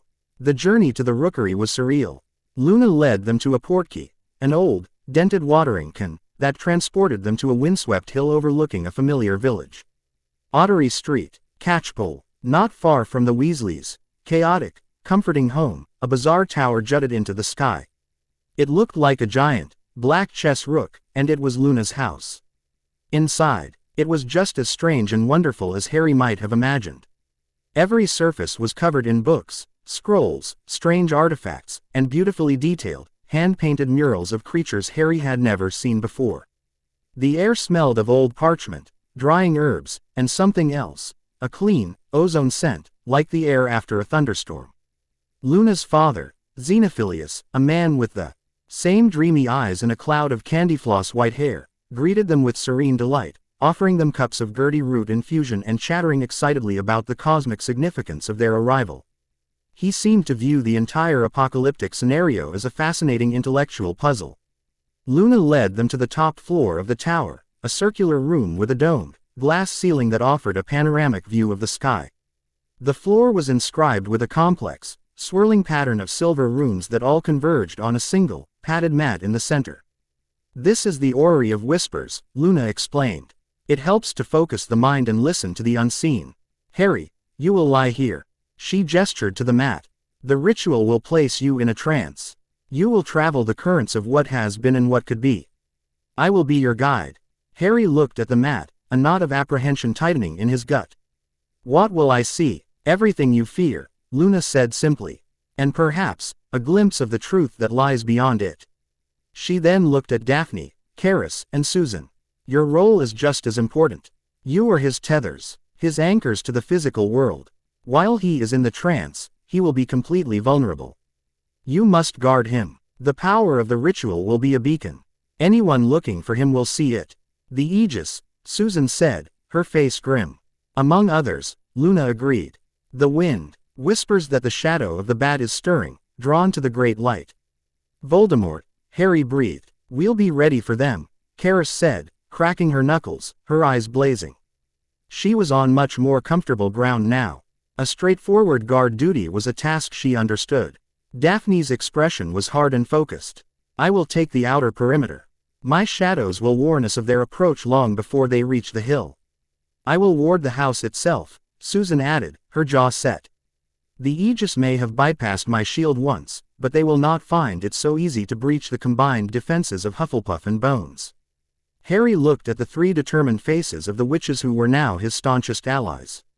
A spymaster, a warrior, a guardian. He had their trust. He had to trust them in return. He took a deep breath and lay down on the mat in the center of the runic circle. "What do I do?" he asked Luna, who knelt beside him. "Just breathe," she said, her voice soft and soothing. She placed her cool fingertips on his forehead, right over his scar. "And listen." She began to chant in a low, melodic language that Harry didn't recognize. The silver runes on the floor began to glow, and the air in the room grew heavy, vibrating with power. The sound of the wind outside the glass dome rose from a whistle to a roar. Harry's eyelids felt heavy. The world began to drift away, replaced by a swirling gray mist. He was floating, adrift in a sea of nothingness. He had no body, only a point of consciousness. Luna's voice was a silver thread in the void, his only connection to reality.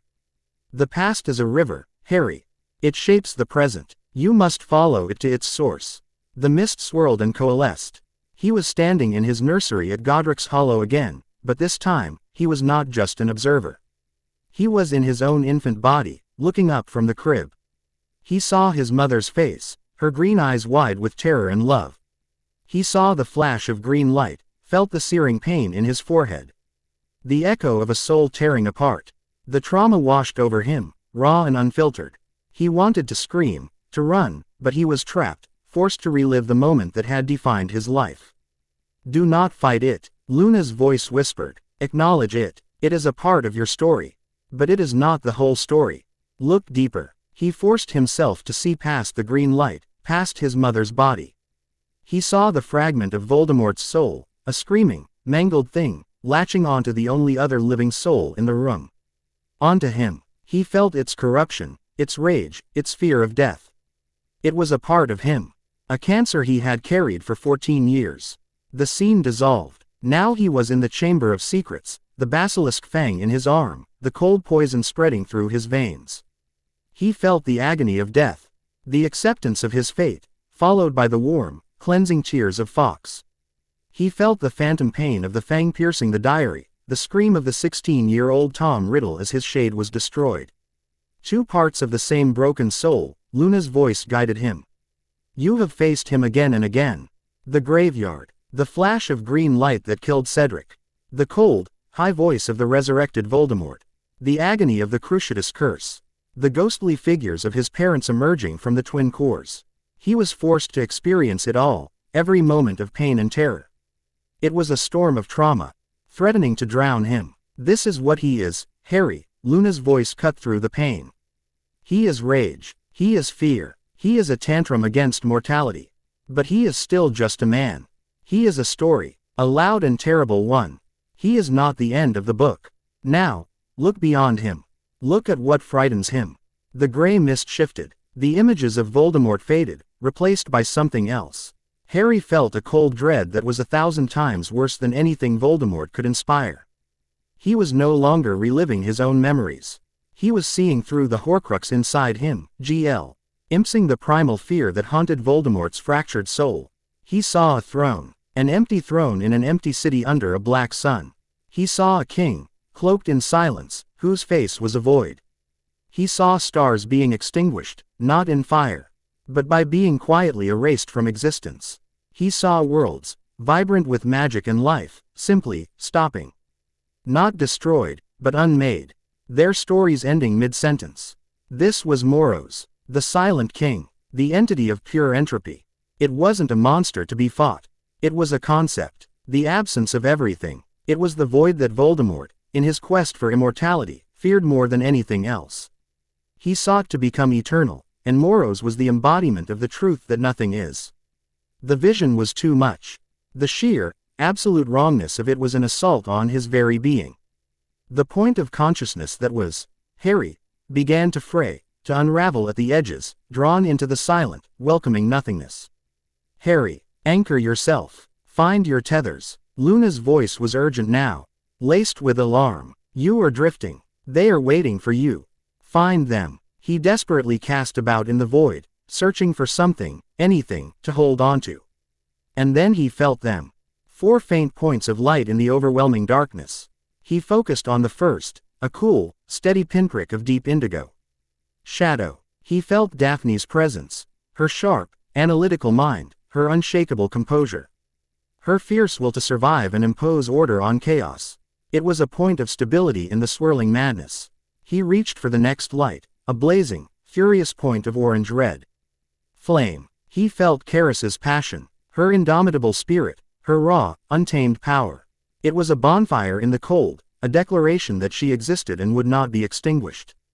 The third light was a solid, unwavering point of earthy brown stone. He felt Susan's sense of justice, her deep well of compassion, her unyielding resolve to protect and endure. It was a foundation, a bedrock of certainty that would not be moved.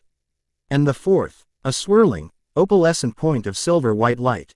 Wind. Luna herself. He felt her boundless curiosity, her acceptance of all possibilities, her deep, sorrowful wisdom.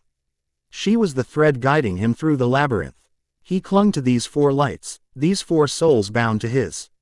They were his anchor. Slowly, painfully, he pulled himself back from the edge of the void. Back from the silent promise of non-existence. The vision of the Silent King faded, leaving behind an imprint of pure horror on his soul. He knew his enemy now. The glass dome of the orrery shattered inwards. Daphne's mental voice screamed in his mind, no longer a whisper but a raw shout of alarm. They're here, Aegis. They bypassed the lower wards. They came from the sky. Harry's eyes snapped open. He was back in the rookery, his body drenched in sweat. The sound of the roaring wind was now the sound of battle. Karis was at the shattered window, a whirlwind of fire, launching brilliant bolts of flame at black-robed figures who were rappelling down the side of the tower on magical ropes. Susan. The door. Karis roared. Susan stood at the entrance to the circular room, her face grim.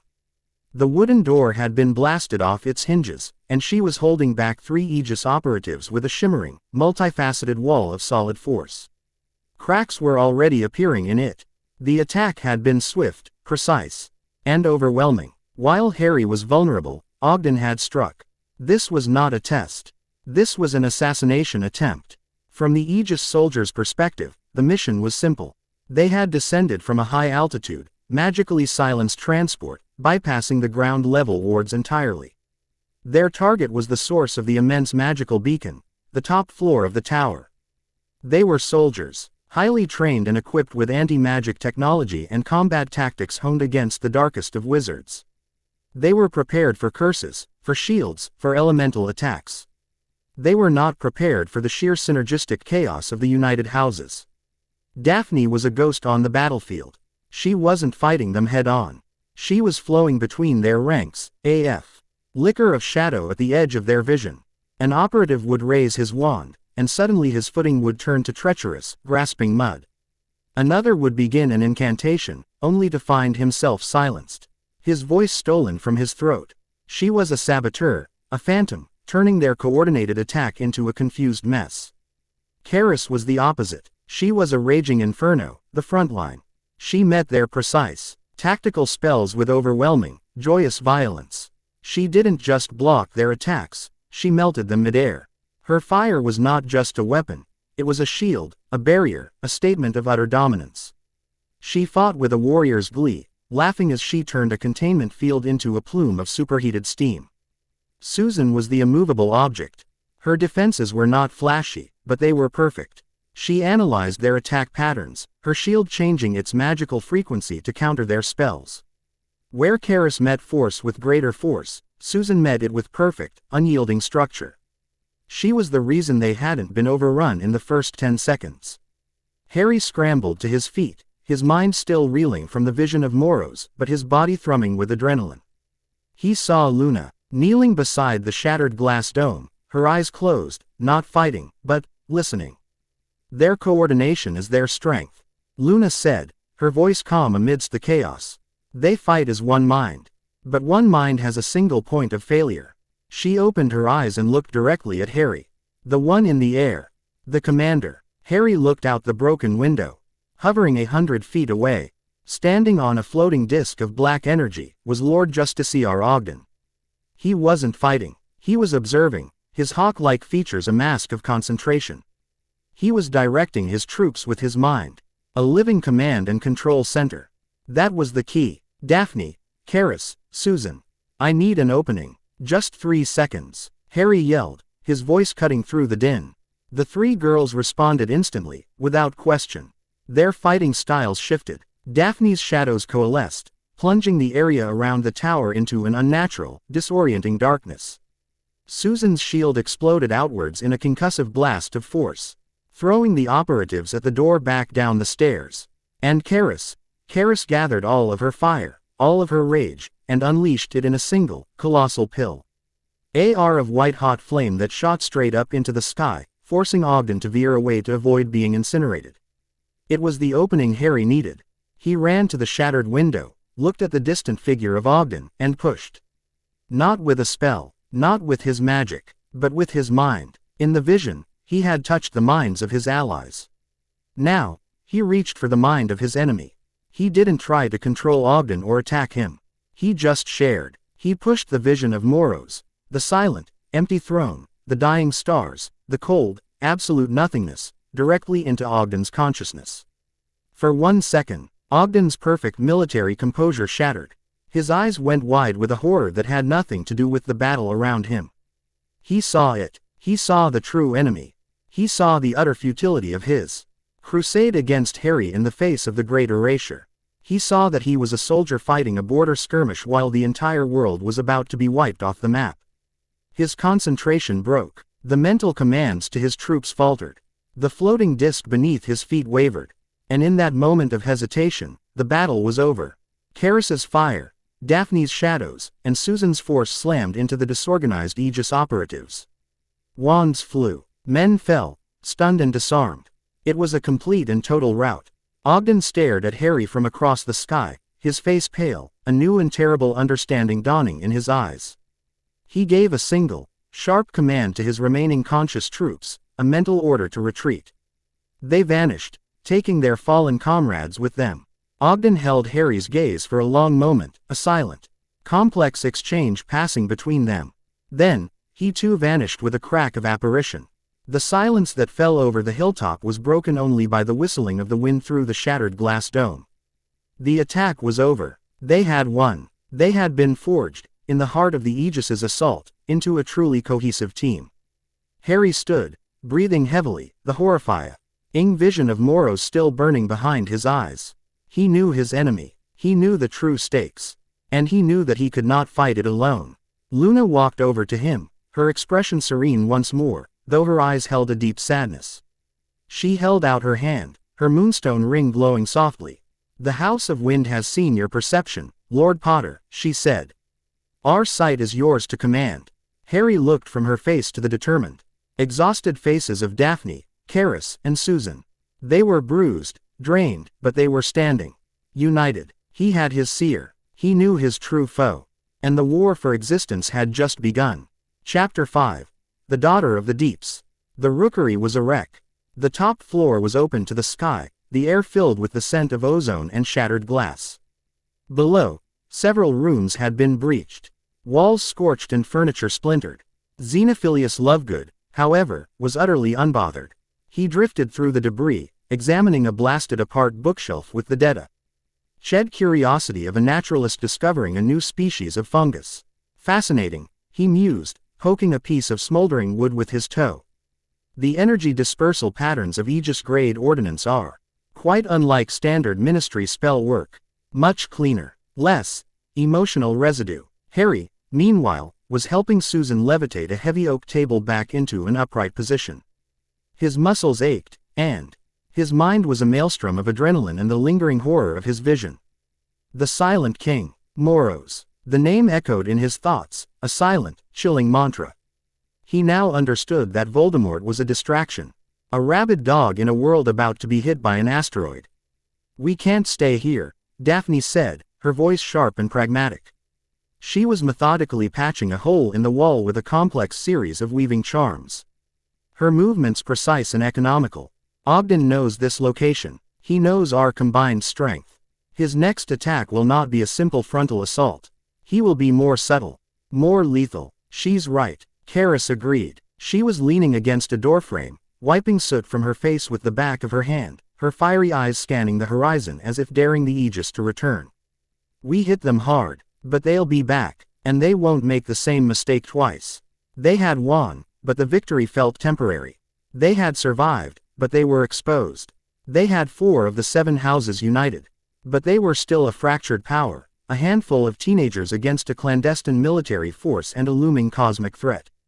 "The lost lines," Harry said, his voice low. "The houses of the sea and stars. We have to find them.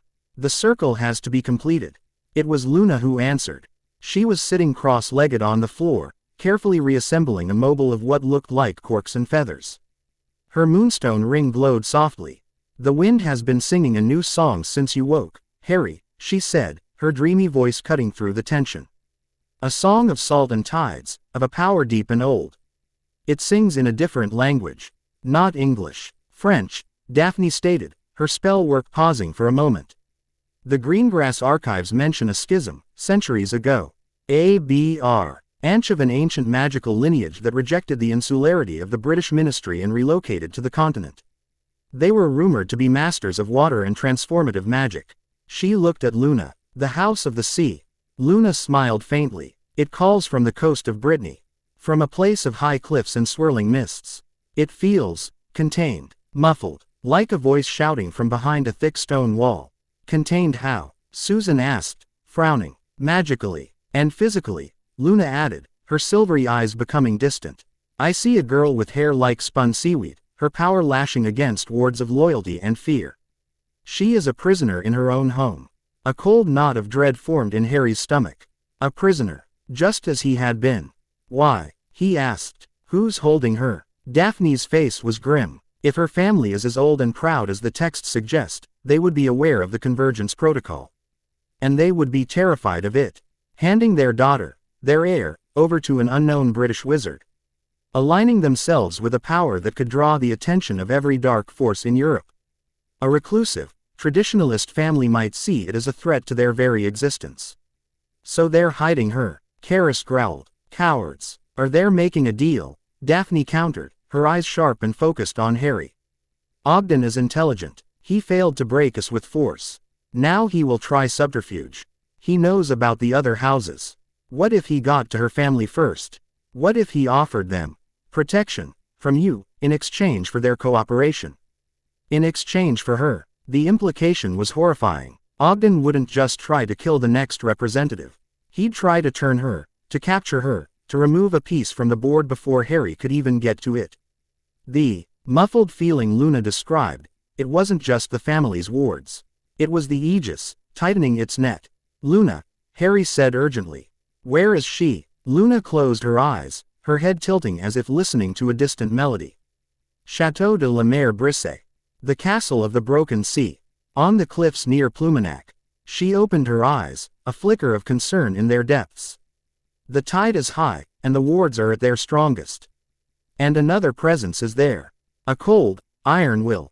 Ogden. They had to go. Now. A portkey to France is restricted and traceable, Susan said immediately, her mind working through the legal and practical ramifications. International travel requires ministry approval. We'd be arrested the moment we landed. Then we don't use a ministry portkey, Daphne replied. She looked at Harry. Your house, Potter. The goblins. Gringotts operates beyond ministry jurisdiction. Their network is global. They got you out of Privet Drive. They can get us into France. It was a brilliant, simple solution. Harry nodded, pulling a small, featureless galleon from his pocket. It was one of the charmed coins Ironclaw had given him when he'd left the bank, a way to signal for a meeting. He poured a sliver of his magic into it, focusing his intent. Urgent. Transport. France. The coin grew warm in his hand, then cold.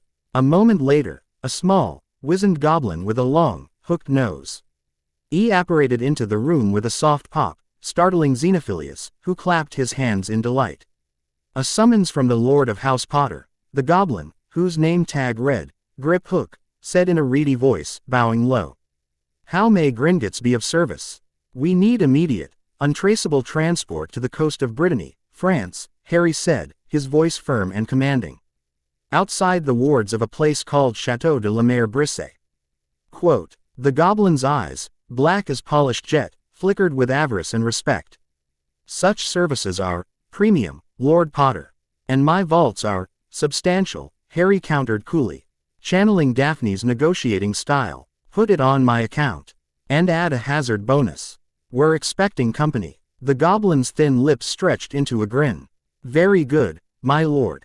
A team will prepare a high-speed international transfer portal. It will be ready in 10 minutes. The exit point will be a sea cave at the base of the specified cliffs. Are your companions part of the manifest? They are, Harry confirmed. Then the fee will be adjusted accordingly, Griphook chirped, before vanishing with another pop. 10 minutes, Harry said, turning to the others. Let's get ready. The atmosphere shifted from reactive defense to proactive assault. Karis checked her wand holster, her eyes alight with the thrill of an impending fight. Susan reviewed the layout of a French sea. Hato in a book of European magical architecture she summoned from a nearby shelf. Daphne pulled Harry aside. This is an infiltration and extraction, not a battle, she said in a low, urgent voice. You, me, and Luna go in. Karis and Susan are the diversion and defense. They can't know we're there until we have the girl. A diversion? Karis asked, overhearing. I'm not setting off fireworks, Greengrass. I'm starting a fight. That is the diversion, Flint, Daphne shot back. You will give them a loud, fiery, and very obvious problem to deal with on the landward side of the castle. Draw their forces, including the Aegis, towards you. Susan, you will support her, provide defense, and ensure she doesn't get overwhelmed. Your job is to make as much noise as possible while my team moves in from the sea, silent as the grave. It was a solid plan. It used their strengths perfectly. Harry nodded his approval. 10 minutes later, Griphook returned. He unrolled a small, black silk cloth onto the floor. The portal is active, Lord Potter. It will remain open for 30 seconds. Step through when ready. The cloth shimmered, the black silk melting away to reveal a swirling vortex of silver. Why blue light that smelled of salt and ozone? See you on the other side, Karis said with a wolfish grin, before striding towards the designated apparition point for her and Susan's part of the plan. Harry looked at Daphne and Luna. Ready, quote. Daphne gave a sharp nod, her face a mask of concentration. Luna simply smiled, as if they were off to look for Crumplehorn Snurkax. The three of them stepped into the portal. The world dissolved into a rushing, roaring torrent of cold water and pressure. It was like being swept away by a tidal wave. Harry felt the magic of the portal guide him, shield him from the crushing depths, and then, With a final surge, it deposited him onto the damp sand of a vast sea cave. The air was cold and heavy with the smell of brine and seaweed. The only light came from the entrance of the cave, a mouth of jagged rock that framed a view of a turbulent, gray-green sea. The roar of the waves crashing against the cliffs was a constant, thunderous presence. Daphne and Luna were already there, shaking water from their robes. "The wards are thick here," Daphne murmured, her hand pressed against the rock wall of the cave. "Ancient, blood-keyed, but they are designed to keep people out from the land. The sea-facing side is their blind spot. They never expected an attack from the water." "The song is very loud now," Luna said, her eyes fixed on the ceiling of the cave. "She's directly above us, frightened, but angry, too, like a trapped storm." "There should be a path," Harry said, scanning the back of the cave. "A service entrance, a smuggler's tunnel. An old castle like this always has a back door." Luna, without a word, walked towards a section of the wall that looked completely solid. She ran her fingers over the slick rock. "The water remembers the way," she whispered. She pressed a spot on the wall, and with a low, grinding groan, a section of rock receded, revealing a narrow, spiraling staircase carved into the cliff itself. "The House of Wind sees the unseen paths," Daphne noted with a hint of admiration. Harry took the lead, his wand lit, and they began to climb. The air grew warmer, the smell of the sea replaced by the scent of old stone and beeswax. After 100 steps, the staircase ended at a heavy, iron-banded wooden door. Daphne put her ear to it, then shook her head. "Silent, but I can feel them. 2 guards, on the other side." She looked at Harry. "My turn." She placed her palm flat against the door. No spell was uttered. The shadows in the narrow stairwell seemed to deepen, to coalesce around her hand. The very concept of light seemed to bend away from the door. She closed her eyes. On the other side, Harry heard 2 soft thuds, like sacks of flour being dropped. Daphne opened her eyes, her expression unchanged. "They're asleep," she said simply. "A shadow-induced slumber. They'll wake in an hour with a mild headache." Harry pushed the door open. They were in a damp, chilly wine cellar, lined with dusty bottles. 2 guards in the livery of a house Harry didn't recognize were slumped against a wall, snoring softly. They stepped over them and moved into the castle proper. The Château de la Mare Brisée was a fortress of gray stone and dark wood, filled with a heavy, oppressive silence. Suits of armor stood like silent sentinels in the corridors, and grim-faced portraits watched them pass, their painted eyes seeming to follow their every move. "We're in position," Karis's voice, filtered through a communication charm Susan had created, echoed in his mind. "Ready for the fireworks. Wait for my signal," Harry sub-vocalized. Luna acted as their guide, her head tilted, leading them through the labyrinthine corridors with unerring certainty. "Up," she would whisper. "To the left. She's in the West Tower." Were halfway across a gallery overlooking the main courtyard when they saw him. Tiberius Ogden was standing there, in the center of the courtyard, speaking with a tall, severe-looking man with an ately trimmed gray beard and the arrogant posture of a man born to rule. This had to be Lord Dubois, the girl's father. Several Aegis operatives stood at a respectful distance. "The terms are simple, Lord Dubois." Ogden's voice drifted up to them, amplified by the courtyard's acoustics. "You surrender your daughter to my custody. The Aegis will place her in a secure, warded facility where her power can be contained and studied. In return, your house will be granted the full protection of my order. Potter and his nascent army will not be able to touch you." "And my daughter?" Dubois asked, his voice strained. "She is the heir of my house." "Your daughter is a magical anomaly on the verge of becoming a weapon of mass destruction," Ogden countered coldly. "A weapon Potter intends to aim at the very structure of our world. I am offering you a way to save your lineage and protect your daughter from a fate far worse than containment. He will use her, then discard her. I will preserve her." Dubois looked torn, his face a mask of fear and pride. "I need more time to consider." "You have until sunrise," Ogden said. "But I assure you, Potter is coming.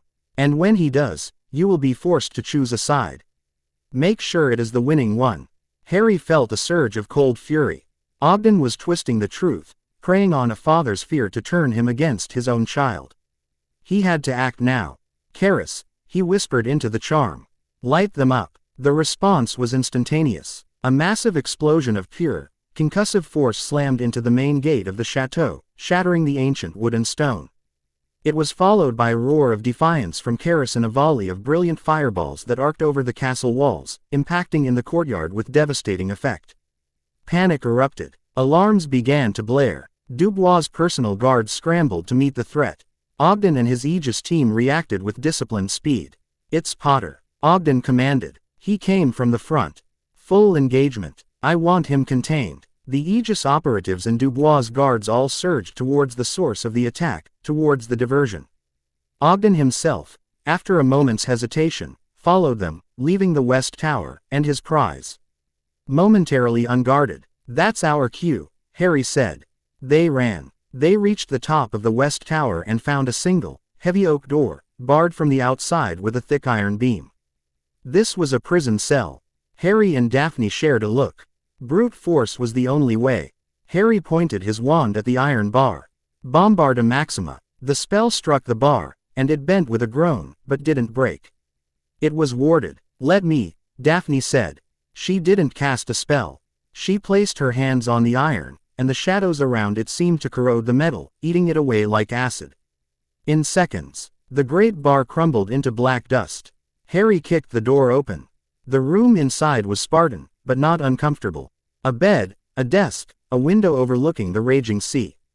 And standing by the window, her back to them, was a girl with long, dark hair that had the greenish tint of seaweed in the dim light. She didn't turn. "So you are the one who has come to claim me," she said, her voice a low, melodic murmur with a distinct French accent. "The great Lord Potter. Do you bring chains, like the other one?" "My name is Harry," he said, stepping into the room. "And I don't bring chains. I bring a choice." She finally turned, and Harry felt his breath catch. She was beautiful, with high cheekbones, skin the color of pale cream, and eyes that were a startling, mesmerizing shade of sea green. Her face was a mask of proud defiance, but her eyes held the deep, churning turmoil of a stormy sea. On her finger, she wore a ring made of what looked like braided silver and coral, set with a single, lustrous black pearl. This was Coralie Dubois. "A choice?" she asked, a cynical smile playing on her lips. "The man with the iron will, he offered me a choice as well. A cage of gold or a cage of silver. It is all still a cage. I'm offering you the key," Harry said, taking a step closer. "The Aegis, your father, they see your power as a threat to be contained. I see it as a strength to be embraced. Our ancestors bound our houses together to face a great darkness. That darkness is here. I can't force you to honor that pact. But I'm asking you to join us. Fight with us. Be our ally, not our prisoner." Coralie searched his face, her sea-green eyes intense and probing. She looked past him at Daphne and Luna, at the rings on their fingers, glowing with their own faint light. "You have gathered the others," she murmured. "Shadow and Wind, and Flame and Stone are holding off your jailers as we speak," Harry said. A loud crash from below shook the tower. Karis was clearly enjoying her work. Coralie's proud mask began to crack. A flicker of hope, of desperation, entered her eyes. "My father, he is afraid. He has kept me here, dampened my magic, ever since my ring awakened. He thinks he is protecting me." Quote, "Protecting you or protecting his own peaceful existence?" Daphne asked coolly from the doorway. "Fear makes men selfish." Coralie's gaze returned to Harry. "And you, what do you seek, Lord Potter?" "Power. A private army to fight your war."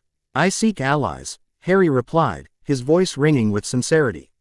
"Partners. I was a prisoner a month ago, just like you. I won't put anyone else in a cage. The choice is yours, Coralie. Stay here and let Ogden decide your fate. Or come with us and make your own." He held out his hand.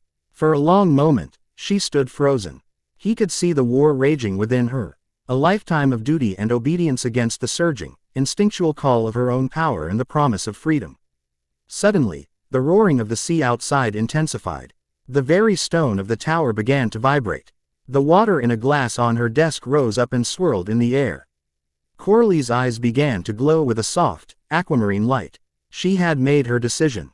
"My house is of the sea," she said, her voice now filled with a deep, resonant power. "It does not do well in cages."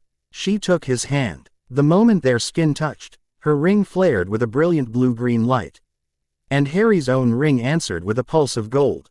He felt a connection snap into place, a sense of fluidity, of adaptability, of the deep, powerful currents of the ocean, joining the resonance of his own life force. "Harry, they're coming." Susan's frantic voice sounded in his mind. Ogden realized it was a diversion. "He's leading a full assault back towards the chateau."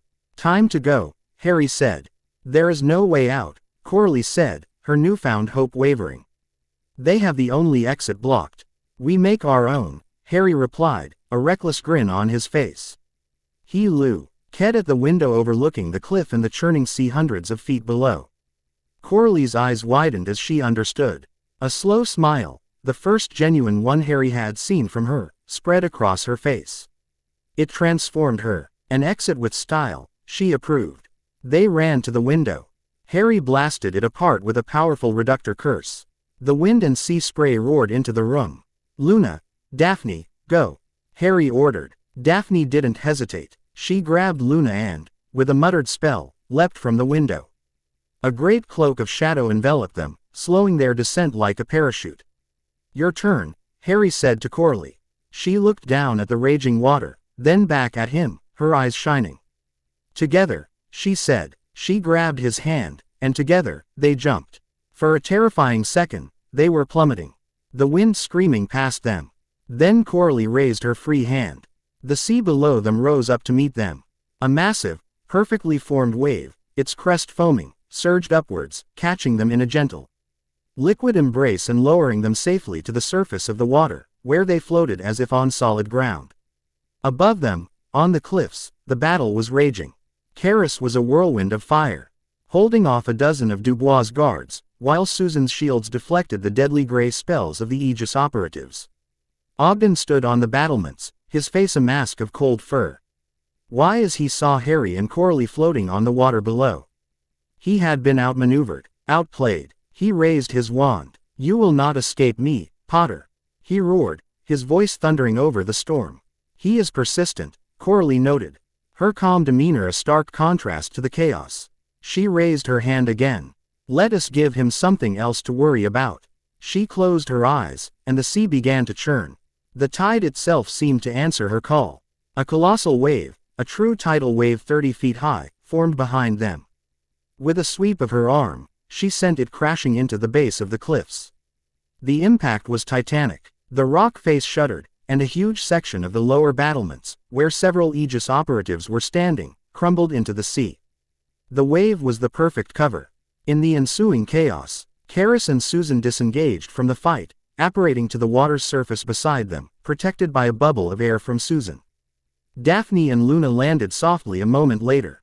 They were all together, 5 of them, battered, but victorious. From the crumbling battlements, Ogden stared down at them, his uniform soaked, his face a picture of utter rage and disbelief. He had come with overwhelming force, with a perfect political trap, and he had lost. He had not only failed to capture the new representative, he had driven her directly into Harry's arms. Harry met his gaze across the churning water, a silent promise passing between them. This was the second time he had publicly defeated Ogden. There would not be a third. The next time they met, one of them would not be walking away. "Let's go," Harry said.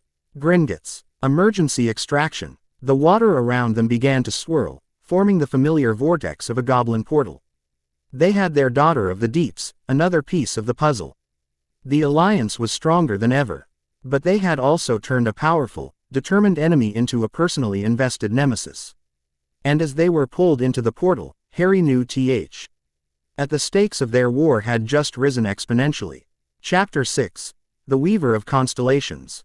The goblin portal deposited them not in a damp cave, but in a lavish, private suite deep within Gringotts. All polished marble and gleaming gold fixtures. The contrast with the storm-tossed French coast was jarring. Karis was pacing like a caged tiger, still buzzing with combat energy. Susan was quietly mending a tear in her robes, her brow furrowed in concentration. Daphne stood by a large, unadorned mirror, her sharp eyes watching the room's reflection. Luna was humming to herself, tracing the patterns in the marble floor. Coralie, the newcomer, stood slightly apart, her sea-green eyes taking everything in. She had wrapped herself in a thick, dry robe provided by the goblins, but she still carried the scent of the ocean. The defiant anger that had encased her in the tower had been replaced by a quiet, watchful uncertainty. She had chosen freedom, but had thrown her lot in with a group of strangers on a seemingly impossible quest. Harry approached her, offering a small goblin-wrought goblet filled with water. "Welcome to the madness," he said, a wry smile on his face. She accepted the goblet, her cool fingers brushing his. "It is better than the silence of my father's castle," she replied, her voice a low murmur. "You fought for me, for a stranger." "You weren't a stranger," Harry corrected her gently. "You were an ally we hadn't met yet." He gestured to the others. "We're all in this together. For better or worse." Corley's gaze swept over the group. The fiery warrior, the steadfast guardian, the shadowy strategist, the ethereal seer. And him, the anchor. "The songs my grandmother sang to me," she called the convergence the Chanson des Âmes, the Song of Souls. She said when the houses sang in harmony, they could remake the world. She looked at him, a question in her stormy eyes. "What is it you hope to make, Harry Potter?" Before he could answer, Daphne spoke, her voice cutting through the moment. "We can discuss philosophy later. We have a more immediate problem." She turned from the mirror. "The final house. The House of Stars. The second lost line. We have no leads, no legends, no location. We are flying blind." "Not entirely blind," Luna said softly, her humming stopping. She looked up, her gaze distant. "The wind has been quiet about the stars. It cannot touch them. But your vision, Harry, it showed you more than just the Silent King." Harry frowned, casting his mind back to the terrifying, chaotic flood of images from the ritual. The void, the empty throne, but there was something else. Just at the edge of it. "Constellations," he murmured, the memory surfacing. Before the vision of Moros fully formed, the darkness was full of stars. But they were wrong. The patterns were unfamiliar. "Old constellations," Luna breathed, her eyes wide. "Patterns that have not been seen in the sky since before the pyramids. The House of Stars does not watch the heavens as they are, but as they were, and as they will be. They are weavers of fate." "So, an astrologer," Karis scoffed. "We're fighting a shadow army and a world-eating god, and our next ally is someone who writes horoscopes." "Divination is a pale echo of what the House of Stars can do," a new voice said. The voice was female, with a cool, aristocratic accent laced with a faint, unplaceable lilt. It came from the mirror Daphne had been watching. The surface of the mirror rippled like dark water. The reflection of the room dissolved, replaced by the image of a young woman. She was perhaps a year or two older than them. With flawless olive skin, high cheekbones, and intelligent, almond-shaped eyes the color of dark, polished mahogany. Her black hair was styled in an intricate, elegant twist, and she wore robes of deep indigo silk embroidered with silver thread that formed complex, spiraling star charts. She was unnervingly beautiful, with an air of ancient knowledge and weary fatalism. On her hand was a ring of platinum, fashioned to look like a miniature orrery, with a single, brilliant diamond at its center. Behind her was a circular room that looked like the inside of a massive clockwork mechanism, all spinning brass rings and glowing crystal lenses. Through a grand, domed aperture, a star-dusted night sky was visible. "Who are you?" Harry demanded, his hand on his wand. "My name is Lyra Zabini," the woman said, her expression unreadable. "And I am the one you are looking for. The representative of the House of Stars." Zabini. The name was familiar. Blaise Zabini, a Slytherin in his year. Blaise's sister? Daphne asked, her eyes narrowed. "He is my brother." "Yes," Lyra confirmed with a dismissive wave of her hand. "Though we have not spoken in a decade. My training required seclusion." Her dark eyes settled on Harry, an unnerving, analytical gaze that seemed to weigh his very soul. "I have been watching you, Lord Potter. I have watched your path converge with shadow, flame, stone, wind, and sea. I have seen all the threads of fate coiling around you. It is a most impressive, and tragic, tapestry. If you're our ally, why the dramatics? Why not just contact us?" Karis challenged. "Because until you were all assembled, contacting you was a meaningless gesture," Lyra replied, her voice cool as the void between stars. "My house does not deal in what might happen. It deals in what is and what will be. And I have seen what will be. I have seen the unmaking. I have charted its course. She gestured, and the starfield behind her shifted. A three-dimensional map of the British Isles, rendered in points of light, appeared. It was similar to the orrery Ogden had used, but infinitely more complex. A network of brilliant silver lines, the ley lines of the world's magic, crisscrossed the map, but something was wrong. Several of the lines were flickering, and a creeping, black stain, like spilled ink, was spreading out from a point in the North Sea, corrupting the lines it touched, turning them from silver to a dead, lightless gray. The influence of Moros is no longer passive, Lyra stated, her voice devoid of emotion. His prison has weakened, to the point where he can actively reach into our reality. He is poisoning the very arteries of the world's magic.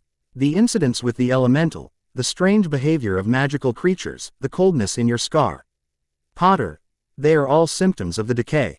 The group watched in horror as the black stain on the map pulsed, extinguishing another ley line. What can we do? Susan asked, her voice tight. The decay cannot be reversed. Not yet, Lyra said. But it can be halted. Temporarily. The ley line network is like a body's circulatory system. We cannot cure the disease, but we can strengthen the system to resist it. There is a celestial alignment in 2 nights' time, a trine between Jupiter, Saturn, and the Dragon's Head node. It is a window of immense power. A ritual performed during that window at a major planetary nexus could reinforce the entire network, cauterizing the corrupted lines and preventing the spread. A nexus? Harry asked. There are several, Lyra explained. But the most powerful, the true heart of Britain's magical network, is the one you call Stonehenge. That's a public monument, Susan protested. It's guarded by the Ministry. The Ministry guards a collection of tourist stones, Lyra said with a hint of disdain. The true henge is hidden, visible only under the right celestial conditions. My observatory is one of the few places with the charts to find it. She looked directly at Harry, her fatalistic gaze unwavering. The ritual, however, is immensely dangerous. It requires all 6 of us to channel the entirety of our house's elemental magic, with you, the anchor of life, as the conduit. You will be focusing a truly astronomical amount of power. The backlash could incinerate you, and the power output itself will act as a beacon, visible to anyone with even the slightest magical sensitivity. Ogden will see it, Daphne stated. Voldemort will see it, Karis added grimly. They will both come, Lyra confirmed with an air of grim certainty. The tapestry has shown me. It will be a convergence of all forces. Most logical scenarios predict our complete annihilation. So we're supposed to go to a public landmark, perform a hyper-powered ritual that might kill us, which will simultaneously attract every enemy we have. Karis summed up, shaking her head. That's not a plan. That's suicide. It is the only move on the board that does not result in immediate checkmate. Lyra countered. If we do nothing, the decay accelerates. Within a month, magic in Britain will become so unstable that it will begin to unravel reality. We perform the ritual, and we have a chance. A slim, almost infinitesimal chance. Or we do nothing, and we are all erased. The choice was no choice at all. Harry met the eyes of his allies. He saw the grim determination in Susan's face, the fiery resolve in Karis's, the cool calculation in Daphne's, the quiet acceptance in Luna's, and the newfound, steely will in Coralie's. They were all in. Where is your observatory, Lyra? Harry asked. Lyra's lips curved into the barest hint of a smile. In the Scottish Highlands, a place where the stars are close enough to touch. She gave them a set of coordinates. Come. Destiny awaits, and she is not patient. The mirror's surface rippled and returned to a simple reflection. They were alone in the room again, the chilling prophecy hanging in the air. Get into a secret observatory in the Highlands was simple with Gringotts, help. Within the hour, they were standing on a remote, windswept peak, the air so cold and thin it hurt to breathe. Before them stood a strange, beautiful structure. A dome of what looked like smoked glass and polished brass, built seamlessly into the mountaintop. This was Lyra's home. Lyra Zabini in person was even more intimidating than her reflection. She greeted them not with a welcome, but with an assessment, her dark eyes lingering on each of them before settling on Harry. You have gathered an impressive collection of mismatched powers, Lord Potter. She observed. Flame, stone, shadow, wind, and water. Passion, stability, secrecy, insight, and adaptability. Now you add fate. Let us hope it is enough. She led them inside. The observatory was a breathtaking marvel of ancient magic and artistry. The central chamber was dominated by a colossal, floating orrery of the solar system, its brass rings and crystal spheres turning in a silent, complex dance. Lyra spent the next day and a half briefing them, her voice a calm, clinical monotone as she explained the ritual. The plan was as desperate as it sounded. They would travel to the Salisbury Plain. At the precise moment of the celestial alignment, Lyra would use her magic to reveal the true Stonehenge. The 5 representatives would form a pentagram around Harry, who would stand at the center.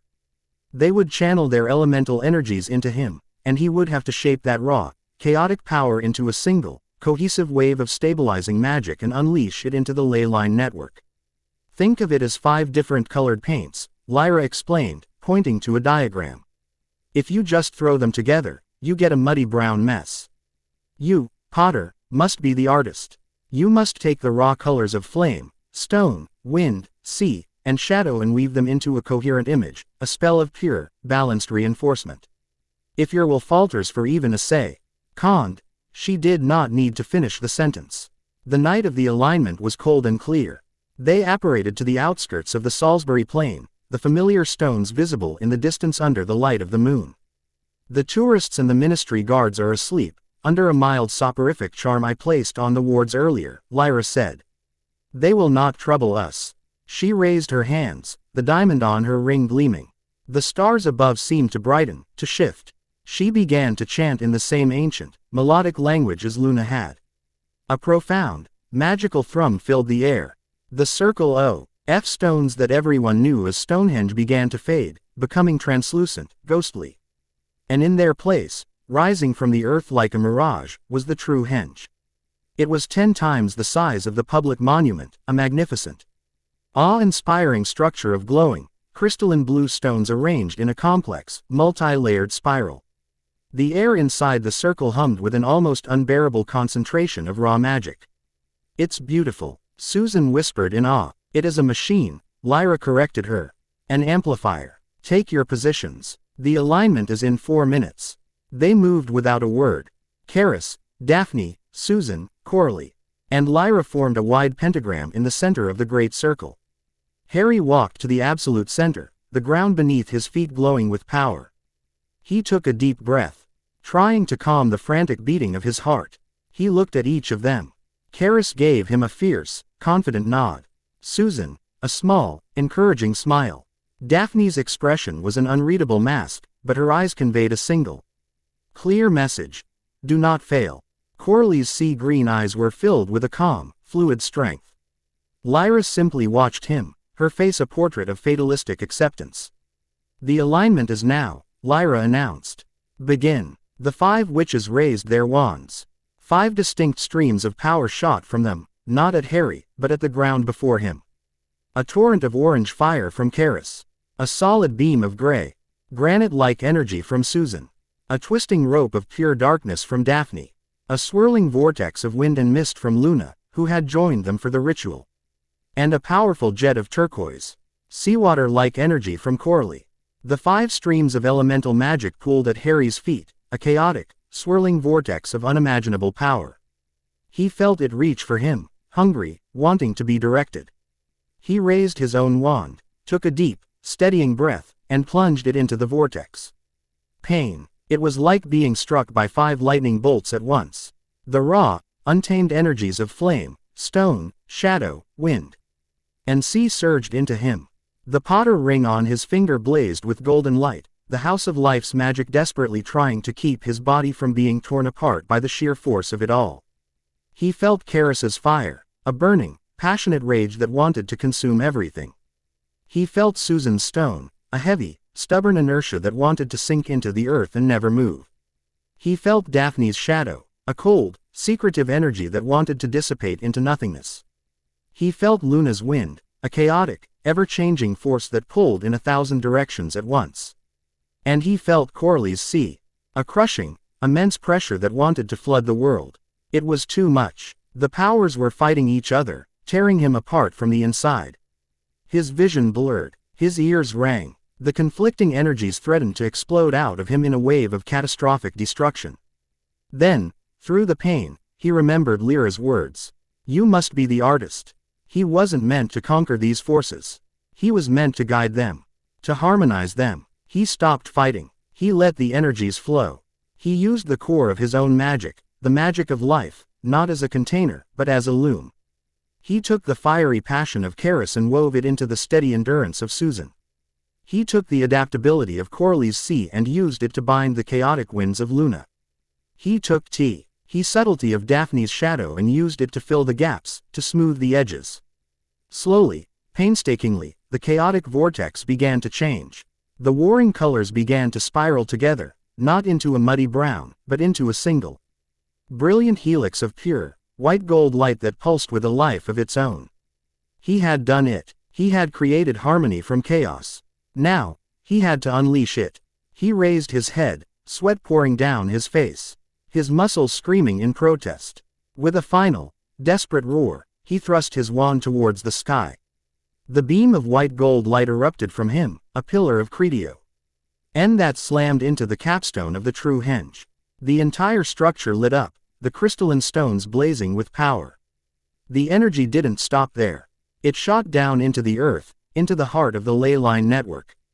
A wave of stabilizing, life-giving energy spread out across the entire country, a visible pulse of light that would have been seen from space. The effect was instantaneous. The creeping black stain of Moroz's influence halted. The corrupted gray lines were cauterized, surrounded by a barrier of golden light. The network was stable. The moment the energy was released, the connection broke. Harry collapsed to his knees, utterly drained, his body feeling like a hollow shell. The 5 witches staggered, their own energy reserves depleted. The ritual was a success. But they had no time to celebrate.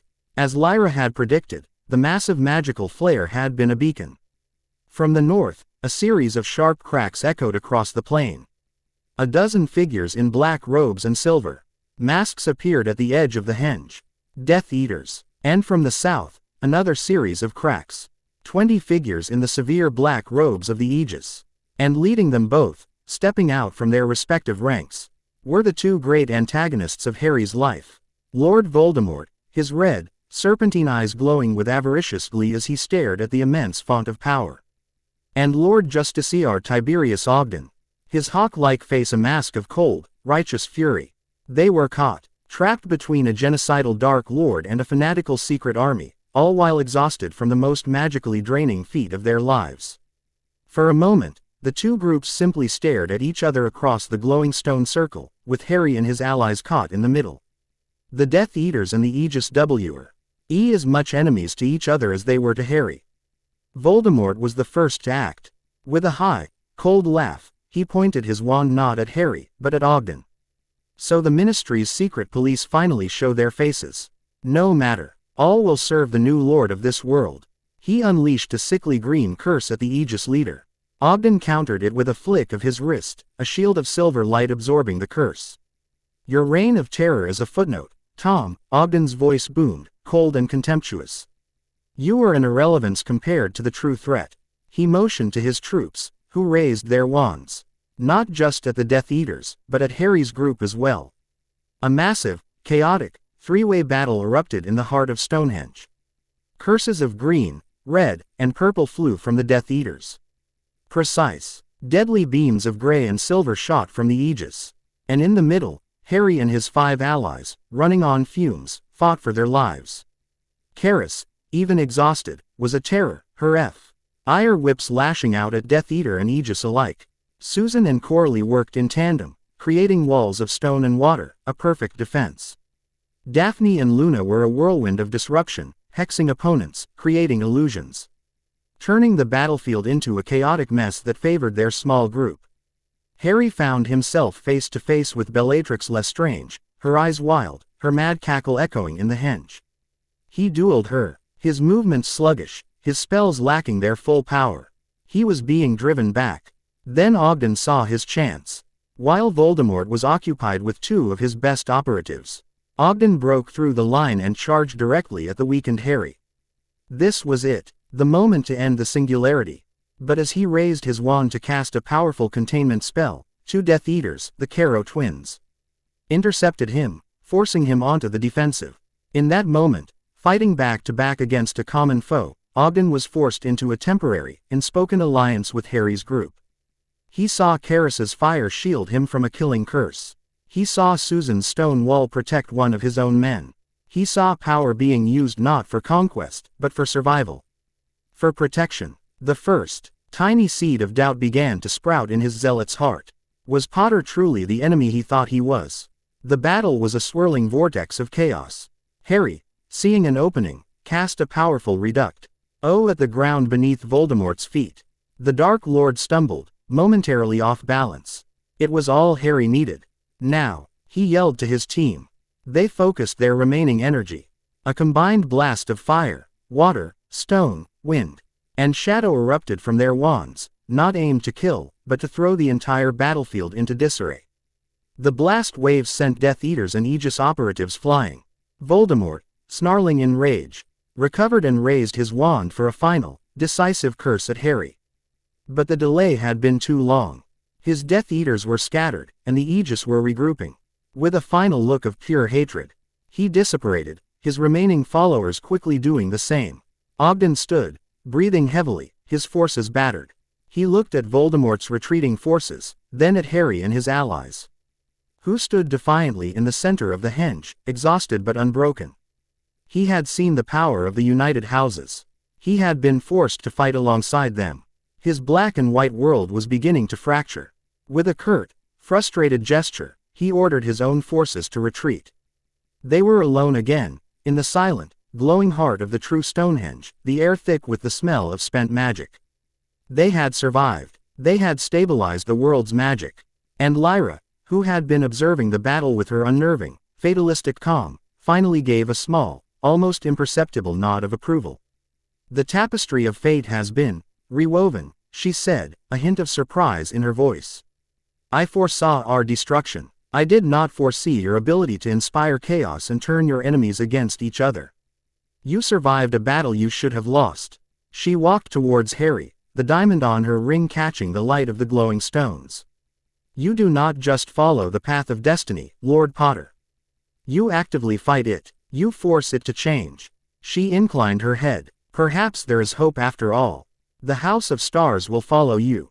Not because it is fated, but because you have proven that fate itself can be challenged. The circle of 6 was complete. But as the adrenaline faded, a new, cold dread washed over Harry. Lyra's words echoed in his mind. You survived a battle you should have lost. They had been lucky. Incredibly, impossibly lucky. They couldn't count on that again. They needed more than luck. They needed a plan. They needed a sanctuary. And they needed their final, most important ally. The one who represented the heart of it all. The House of Life. Chapter 7. The Guardian of the Hearth. The retreat from Stonehenge was a grim, silent affair. They were all running on the last dregs of their magical and physical endurance. The victory, if it could be called that, felt hollow. They had survived, yes, but they had also revealed the full scope of their power to their enemies. Lyra's words echoed in Harry's mind. You survived a battle you should have lost. Luck had been their primary shield, and luck was a notoriously fickle ally. Using the last of Gringotts, goodwill for the night, they were transported to the only neutral ground they could think of, the empty, echoing halls of the Greengrass London townhome. It was an elegant, sterile place of dark wood, polished silver, and portraits of stern-faced ancestors who watched their every move with silent disapproval. Daphne's parents were abroad, leaving the house under the care of a handful of house elves who moved with nervous silence, providing restorative potions and clean robes. They gathered in a large, formal drawing room, sinking into impeccably upholstered chairs that felt absurdal. Why comfortable after the hard-fought battle? For a long time, no one spoke. The sheer scale of what they had done, what they had faced, was sinking in. A three-way war between a Dark Lord's army, a fanatical secret government agency, and a handful of teenagers, all taking place in a hidden magical monument. It sounded like a lurid penny dreadful. Ogden hesitated. Susan was the first to speak, her voice thoughtful as she nursed a steaming mug. During the battle, He had a clear shot at Harry. But he hesitated. He saw us protecting his men, Karis added, her usual fiery bravado muted by exhaustion. She was cleaning a scorch mark off her leather bracer with a practiced hand. He didn't know how to react. It's easy to fight a monster. It's harder when the monster saves your life. His woe. RLDVIEW is predicated on the idea that concentrated power is an absolute corrupting force, Daphne analyzed, her fingers steepled before her. We demonstrated that power can be used for protection and reinforcement. It creates a logical paradox in his ideology. He is a zealot, but he is an intelligent one. He will be forced to reconsider his position. Or he will decide that our benevolence is merely a more insidious form of manipulation and redouble his efforts. Lyra countered from her position by the window, where she was watching the pre-dawn London sky. Do not mistake a moment of confusion for a change of heart. A zealot's faith, when shaken, often returns twice as strong. Harry listened, a heavy weight settling in his chest. They were talking about Ogden, about Voldemort, but his mind was on the final missing piece of their alliance. The circle of 6 fiancés was complete. The representatives of shadow, flame, stone, wind, sea, and stars were gathered in this room. But the convergence required 7 houses. The anchor house, his house, the house of life. The Potter line is the anchor, he said, his voice drawing all eyes to him. But it's also one of the 7. There has to be a representative. A 7th witch. A silence fell over the room as they all considered this. But your line is all but extinct, Harry, Susan said gently. Besides you. The magic doesn't make mistakes, Luna said, her dreamy voice cutting through the logic. The convergence protocol is a law of nature, like gravity. If it requires 7, there are 7. The song of the House of Life is not just your song, Harry. It's a harmony. You are the lead instrument, but another voice must sing with you. Who? Karis demanded. Who is left? Is there some long-lost Potter cousin hiding somewhere? Harry's mind raced. The magic of his house was about life, vitality, sacrifice, and love. Who did he know that embodied that? Who had a fierce, unwavering loyalty? Who had a life force so vibrant it was almost tangible? The answer hit him with the force of a physical blow. It was so obvious, so close, that he had been completely blind to it. Her fierce vitality. Her unwavering bravery in the Chamber of Secrets. The way she had been the first to run to his side after the 3rd task. The way she had defied her own mother's suffocating concern to stand up for him. The way her very presence was a bright, warm flame in the often gloomy burrow. Ginny Weasley. As the realization dawned in his own mind, the Potter ring on his finger pulsed with a sudden, intense warmth, a clear, unmistakable affirmation. The magic knew. It had always known. Ginny, he breathed, the name barely a whisper. The others stared at him. Ginny Weasley? Daphne asked, her eyebrow arched in skepticism. Her magical lineage is respectable. But not primal. The Weasleys are an old family, but they are not of the 7. It's not always about blood, Luna said, a rare, knowing smile on her face. Sometimes it's about spirit. The House of Life is the hearth. The heart. It needs a guardian who is fiercely, unapologetically alive. The Weasley girl, she burns very brightly.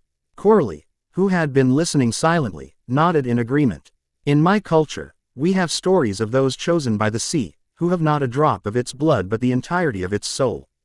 It is a spiritual inheritance, not a genealogical one. It made a twisted sort of sense. The Potter line was the anchor, but its magic was rooted in Lily's sacrifice, a magic of love so powerful it transcended bloodlines. It was fitting that its Sec.OND representative would be chosen for her spirit, her heart, rather than her ancestry. We have to go to her, Harry said, standing up. We have to tell her. Go to the burrow, Susan said, her face paling. Harry, it's the most monitored location in Britain outside of the Ministry itself. Dumbledore has it watched. The Order of the Phoenix uses it as a base. And after the incident at Stonehenge, you can be sure the Ministry, and Ogden, are watching it too. Walking in there is walking into a trap. I don't care, Harry said, his voice low and firm. She's the last one. She's the heart of this alliance. We don't leave her in the dark. We don't leave her alone and undefended. He would not make the same mistake Dumbledore had made with him. Isolation was not protection, it was a prison. He is right, Lyra said unexpectedly from the window. The tapestry of fate is dangerously frayed. All the major threads are converging on one location. Not Stonehenge. A small, crooked house in Devon. She turned. Her dark eyes filled with a grim certainty. The final confrontation is not a battle. It is an argument. And it is happening at the home of the Weasleys. A sense of dread washed over Harry. Colder than any fear he'd felt in battle. An argument. This would be a fight not of wands, but of words and wills. In many ways, that was far more terrifying. The sun was just beginning to cast a weak, gray light over London. They didn't dare use a portkey or the flow. Daphne, using her house's subtle arts, arranged for a series of untraceable Muggle cabs to take them in pairs to the outskirts of Ottery Street. Catchpole. It was a slow, mundane, and nerve-wracking journey. Harry rode with Karis, who fidgeted in the back of the cab, her leather trousers and bracers looking wildly out of place. She kept her hand on her wand, her eyes scanning every car that passed, treating the M25 motorway like a potential battlefield. They regrouped in a small copse of trees on a hill overlooking the borough. The crooked, magical house looked warm and inviting in the morning light, smoke curling gently from its chimney. It looked like a haven. But Harry knew it was the eye of the storm. The wards are a mess, Susan said. Her eyes closed as she tried to read the magical defenses. There are the old family wards, Dumbledore's order wards, and at least 3 different layers of ministry monitoring charms. It's a spiderweb. The moment we cross the boundary, everyone will know. There is no subtle way to do this, Daphne stated, her arms crossed. We walk in the front door. Together, Harry said. He led the way down the hill, his 5 companions fanning out behind him like a royal guard. The 6 of them, a collection of the most powerful young witches in the world, walked across the overgrown lawn towards the borough's front door. The moment Harry's foot crossed the property line, he felt the wards ripple over him like a wave, a dozen different magical alarms screaming his arrival to those who were listening. The front door was thrown open before they were halfway there. Molly Weasley stood in the doorway, her face a mixture of relief, terror, and burgeoning fury. Harry, oh, thank goodness. We've been so worried. Where have you been? Dumbledore said. She stopped mid-sentence as she took in the 5 girls accompanying him. Her eyes, wide and disbelieving, darted from Daphne's pure, blood hauteur to Karis's warrior stance, to Corley's foreign elegance, Lyra's unnerving stillness, and Luna's dreamy calm. She saw their rings. She saw the new, hard authority in Harry's posture. Her relief curdled into suspicion. Harry, she said, her voice dropping to a dangerous, motherly growl. Who are these people? They're my allies, Mrs. Weasley, Harry said, his voice polite but firm. We need to speak with Ginny. Ginny, she's sleeping. You'll do no such thing. You'll come inside right now and explain yourself. The whole order is in an uproar. The ministry thinks you've started a terrorist cell. From behind her, Albus Dumbledore emerged, his face graver and more tired than Harry had ever seen it. His twinkling blue eyes were devoid of their usual mirth. With him were Remus Lupin and a grim-faced Sirius, who had clearly been summoned from hiding at Grimmauld Place. Harry, Dumbledore said, his voice heavy with disappointment. It is good to see you are safe. But I must ask you to dismiss your friends. We need to talk alone. This was it, the confrontation. No, Harry said simply. The word was quiet, but it held the weight of a mountain. Everything I have to say, I say with them. They are a part of this now. Dumbledore's gaze swept over the 6 girls, his powerful eyes assessing the primal magic that now clung to them, the resonance of their united houses. He saw the rings on their fingers. And a deep, profound sorrow entered his expression. He understood. I had hoped to protect you from this, he said softly. The Convergence Protocol. It is a brutal, archaic piece of magic. I had hoped it would remain dormant. Your parents, he trailed off, shaking his head. James would have. My father isn't here, Harry cut him off, his voice sharp. And my mother's magic is the reason I'm alive. It's the heart of this. So don't you dare use their memory to try and manipulate me. The accusation hung in the air, shocking everyone, including Sirius and Remus. No one spoke to Albus Dumbledore like that. But this was not the lost, confused boy Dumbledore was used to guiding. This was Lord Potter, the anchor of the 7 houses, fresh from a battle against gods and armies. He would not be managed. Let them come inside, Albus, a new voice said. Ginny Weasley was standing at the top of the stairs, fully dressed, her red hair a fiery mane around her shoulders. Her face was pale, but her eyes were burning with an intense, fierce light. She had clearly been listening. Let him speak. The tense standoff moved from the garden to the Burrow's cramped, chaotic living room. Harry and his allies stood on one side, a united front. Dumbledore, Molly, a nervous-looking Arthur Weasley, Sirius, and Remus stood on the other. Ginny remained on the stairs, a silent observer holding the strategic high ground. The argument that followed was brutal. It was not a shouting match, but a devastatingly quiet war of ideology. Dumbledore tried to appeal to reason, to caution. He spoke of the dangers of such power, of the need for oversight, of the wisdom of experience. Harry, you are wielding forces you cannot possibly comprehend, he pleaded, his voice laced with genuine concern. This path leads to ruin. The Ministry is already afraid of you. Ogden is a dangerous man, but you have provoked him into becoming a monster. He was already a monster, Daphne interjected coolly. He was simply a monster with a government sanction. We have merely forced him into the light. Molly tried a different tactic, one of raw emotion. Harry, dear, look at who you're with. A Slytherin, the daughter of a family of duelists. These are not your people. We are your family. Let us help you. Come back to us. They are my people, Harry said, his voice unwavering.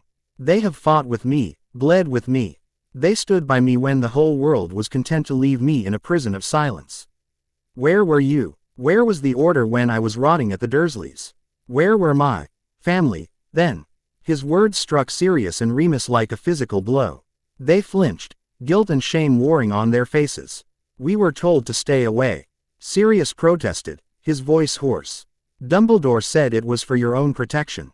Was it protection? Harry shot back, his gaze locking onto the headmaster.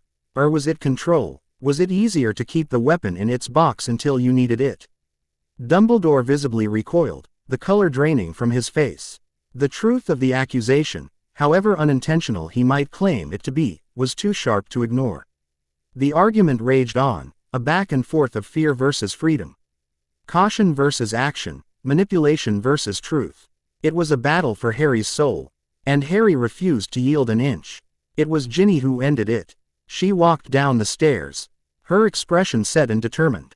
She walked past her mother, past Dumbledore, and stopped directly in front of Harry, ignoring everyone else in the room.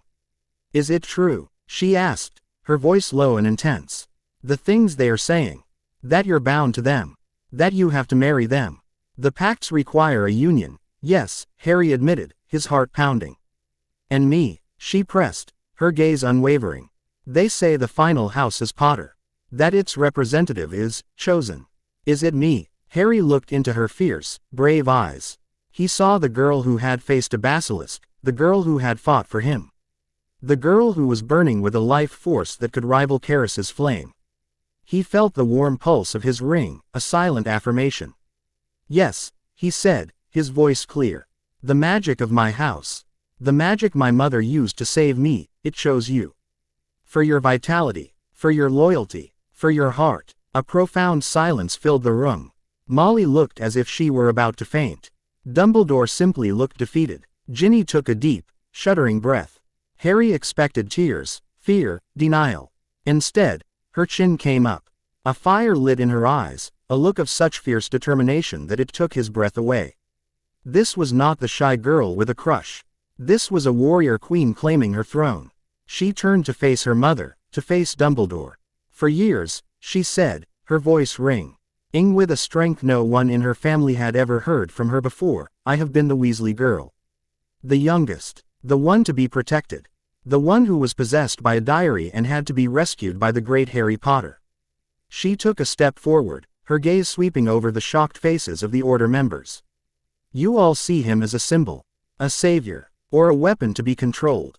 You are so blinded by the legend that you don't see the person. But I see him, and I trust him. She turned back to Harry. I am not a girl who needs rescuing anymore. And I will not be a pawn in your game, headmaster. Or a project for my mother to worry over. She held up her hand, where a simple, unassuming copper ring, an old Weasley family heirloom she always wore, began to glow with a soft, warm, golden light. It reshaped itself, the copper band weaving with threads of white gold, a tiny, brilliant ruby appearing in its center, a perfect match to Harry's own ring. "The House of Life claims its own," Ginny declared, her voice resonating with newfound power. "And I claim my place." With him, she stepped to Harry's side, turning to face the dumbfounded room with him. The circle was complete, not 6, but 7. The anchor in his heart. Just as the emotional shockwave was settling, a sharp crack of apparition sounded from the garden. It was a single, disciplined sound. Not a Death Eater, not an Order member. A moment later, Lord Justiciar Tiberius Ogden stepped through the burrow's open door. He was alone. He was not wearing his combat robes, but a simple, severe black suit. He held his hands out to his sides, showing he was unarmed. His face was a mask of grim, weary resolution.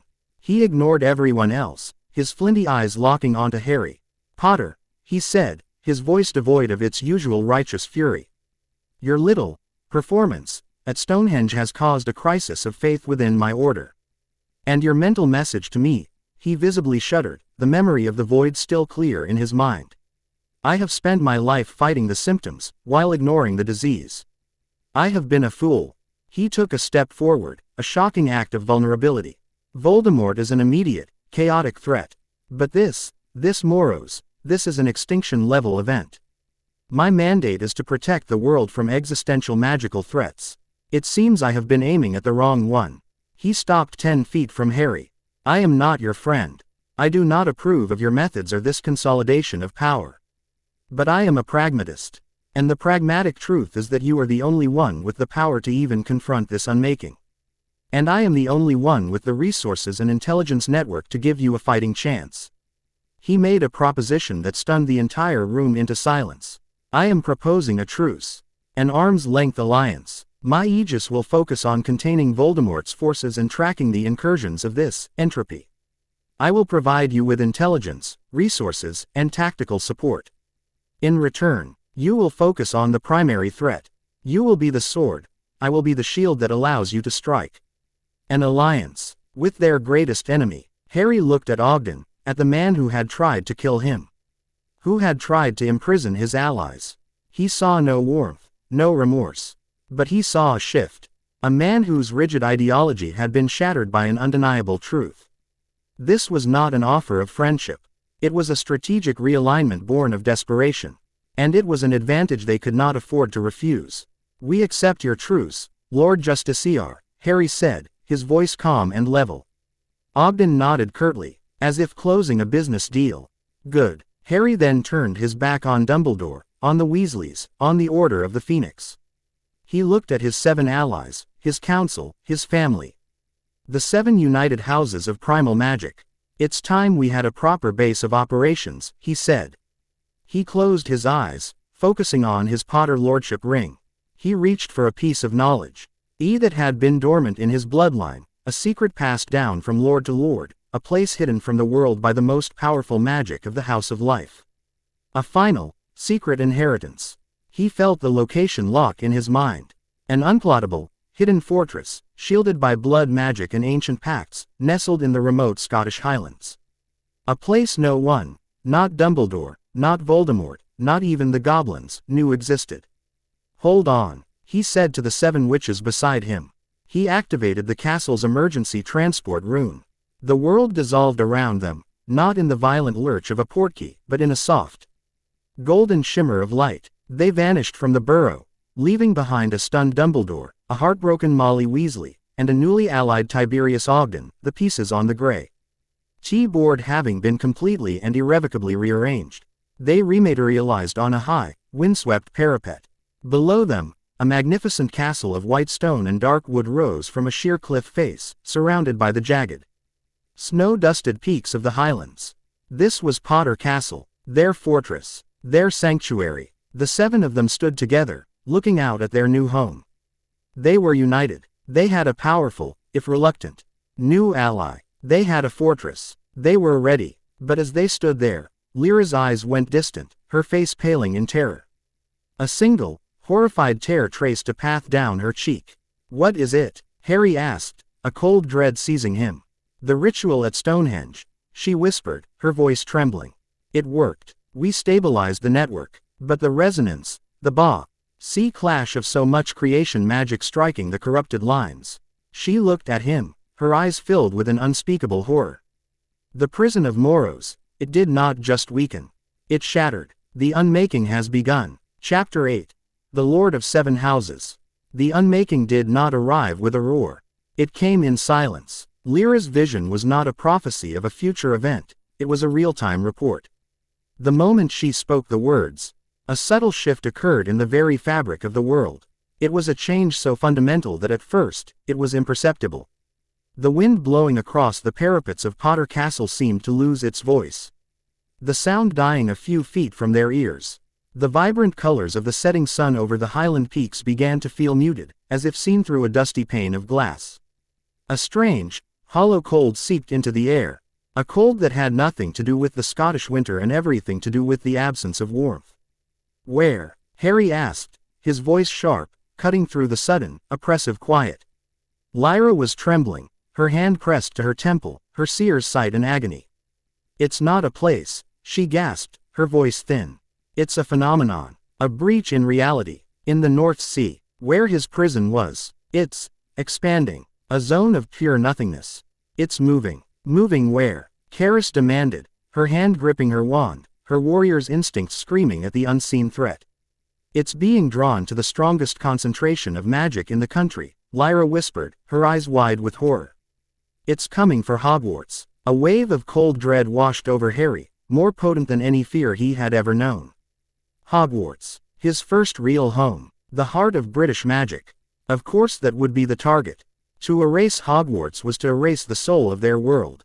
The lordship ring on Harry's finger flared with a sudden, urgent heat. A flood of ancestral knowledge, of wartime protocols and desperate last stands, poured into his mind. The castle itself seemed to awaken around them. Ancient wards humming to life, the very stones vibrating with a sense of purpose. "Daphne," Harry snapped, his voice ringing with an authority that left no room for argument. "Get to the Master Ward stone. Link it with the communication charms Susan made. I want a direct, secure line to Ogden. Tell him what's happening. Tell him the target is Hogwarts and the enemy is an expanding field of anti-existence." "Susan," he continued, turning to her. "Use the castle's scrying chamber. I need a visual on the breach. Track its speed, its trajectory. I want to know exactly what we're dealing with. Karis, Corley, Ginny," he commanded, his gaze sweeping over the three of them. "To the armory. This castle has defenses that haven't been used in 1,000 years. Wake them up. I want every golem, every automated turret, every weapon we have ready to deploy." "Lyra, Luna," he said, his voice softening slightly as he looked at the two seers. "I need you to look past the event. What happens when it reaches the castle? How does it interact with the wards? With people? With magic? We can't fight what we don't understand." They all scattered without a word, a perfectly synchronized unit moving with grim purpose. This was no longer about duels or tests or even battles. This was about crisis management on an apocalyptic scale. Harry strode into the castle's great hall, a vast, vaulted chamber dominated by a massive, circular table made of a single, polished slab of obsidian. A map of the world was etched into its surface. As he placed his hand on the table, the Potter ring pulsed, and the map came to life.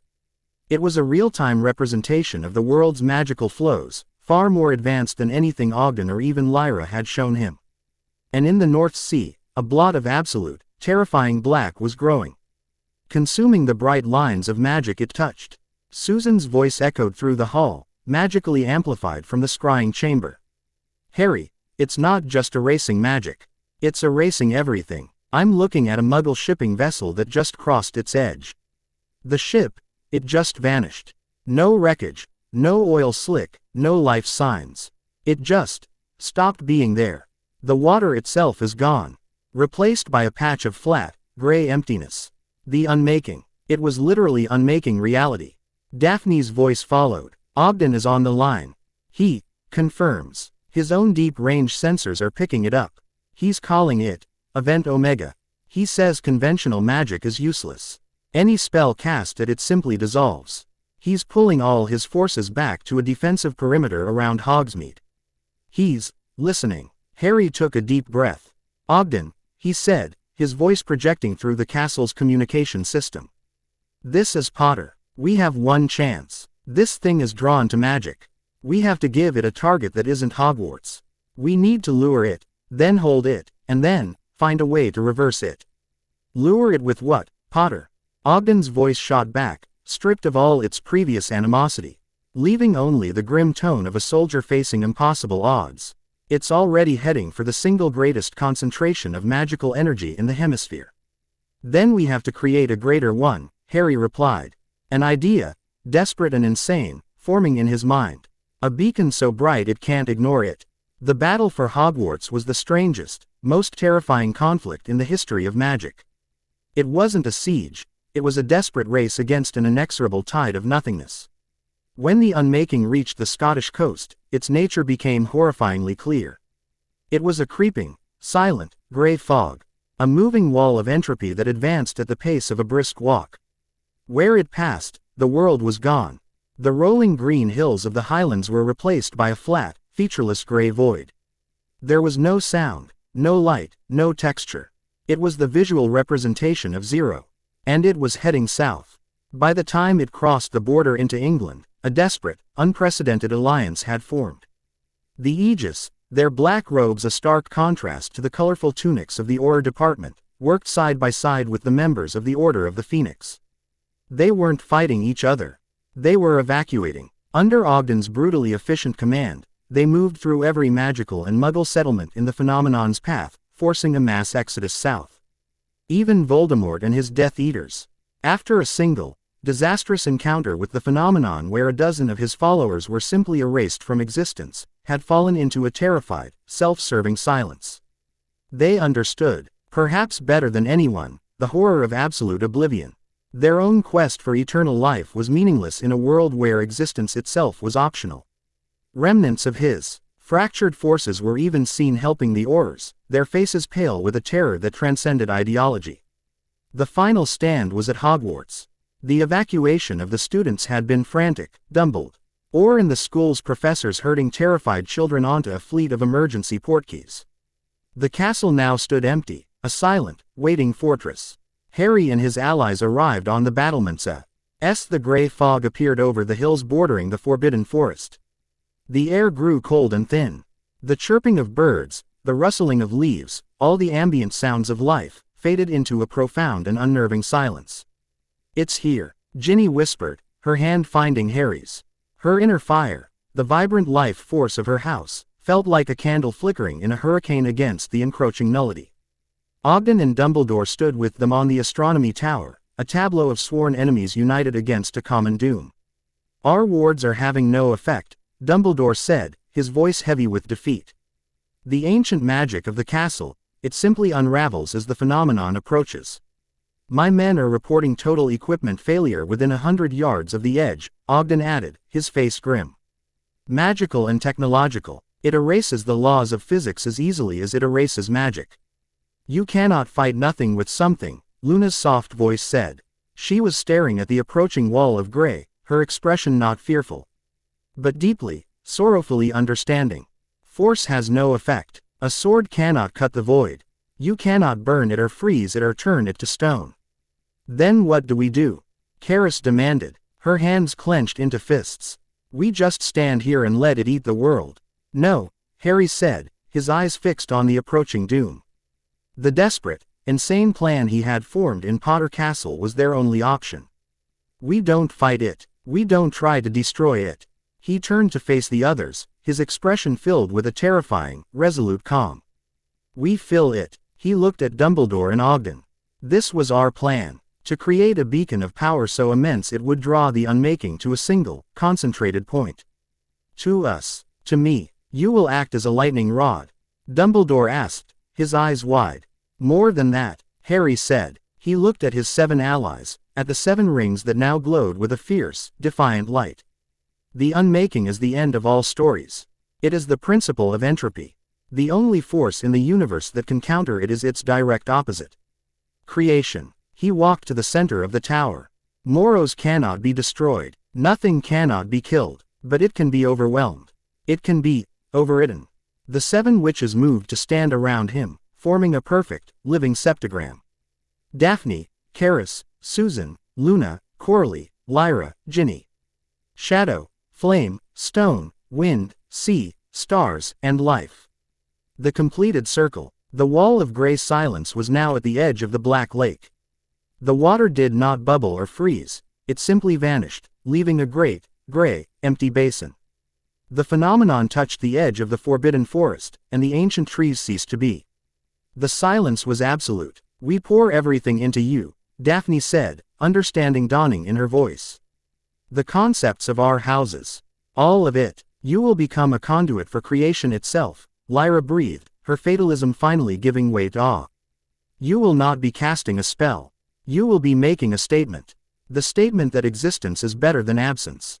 Harry nodded. He looked at each of them, a silent farewell in his eyes. The power they were about to channel through him would destroy a normal body. But the magic of the House of Life, amplified by Ginny's presence, gave him a chance. A chance to become more than a boy, more than a wizard. A living embodiment of the world's will to survive. "Ready?" he asked. Their answers were not words, but actions. They raised their hands, not with wands, but with open palms facing him. The wall of silent gray touched the base of Hogwarts Castle. The ancient stones began to flake away into gray dust. The end had come. Now, Harry commanded. 7 streams of pure, conceptual energy slammed into him. It was not like the ritual at Stonehenge. This was not raw elemental power. This was the universe's source code. He felt Daphne's contribution, not as darkness, but as narrative. The idea of secrets, of plots, of stories unfolding in the shadows. Of the very concept of having a hidden depth. He felt Charis's flame, not as heat, but as passion. The drive to act, the fury of a supernova, the defiant cry of a newborn star, the burning will to be. He felt Susan's stone, not as weight, but as asterisk permanence. The concept of memory, of history, of the unyielding truth that what has happened cannot be unhappened. The solidity of reality itself. He felt Luna's wind, not as air, but as thought. The spark of an idea, the whisper of inspiration, the boundless potential of a question yet to be asked. The very essence of consciousness. He felt Coralie's sea, not as water, but as change. The relentless motion of the tides, the transformative power of evolution, the endless, fluid cycle of life, death, and rebirth. He felt Lyra's stars, not as light, but as destiny. The concept of a path, of cause and effect, of a future that could be woven, of the profound truth that every action has a consequence. And he felt Ginny's life, not as a biological function, but as love. The fierce, protective bond of a mother for her child, the warmth of a hearth, the joy of a shared laugh, the simple, brilliant, beautiful act of drawing breath. The absolute, undeniable, foundational truth that it is good to be alive. The power coalesced within him, a symphony of existence. His body became a vessel, a conduit for the unified magic of the 7 houses. He wasn't just Harry Potter anymore. He was a living incarnation of creation. He opened his eyes. They were no longer green. They were blazing, white gold firmaments of pure being. He did not shout a spell. He did not raise his wand. He simply opened his mouth and spoke. And from him poured a wave, not of light or sound, but of pure, undiluted is. It was the story of the first microbe, the heat of the first star. The solidity of the first mountain, the thought of the first sentient being, the motion of the first tide, the path of the first falling star, the love of the first mother. It was every story, every memory, every dream, every possibility, all at once. A tsunami of being, a tidal wave of reality. The wave of creation slammed into the wall of silent, gray nothingness. The impact was utterly silent. It was a war of concepts, fought on a metaphysical plane. The absolute statement of his versus the absolute question of his not. For a single, eternal moment, nothing happened. The two forces, creation and entropy, stood in perfect, terrible balance. Then, creation won. The gray void did not explode. It receded. It was not destroyed, it was filled.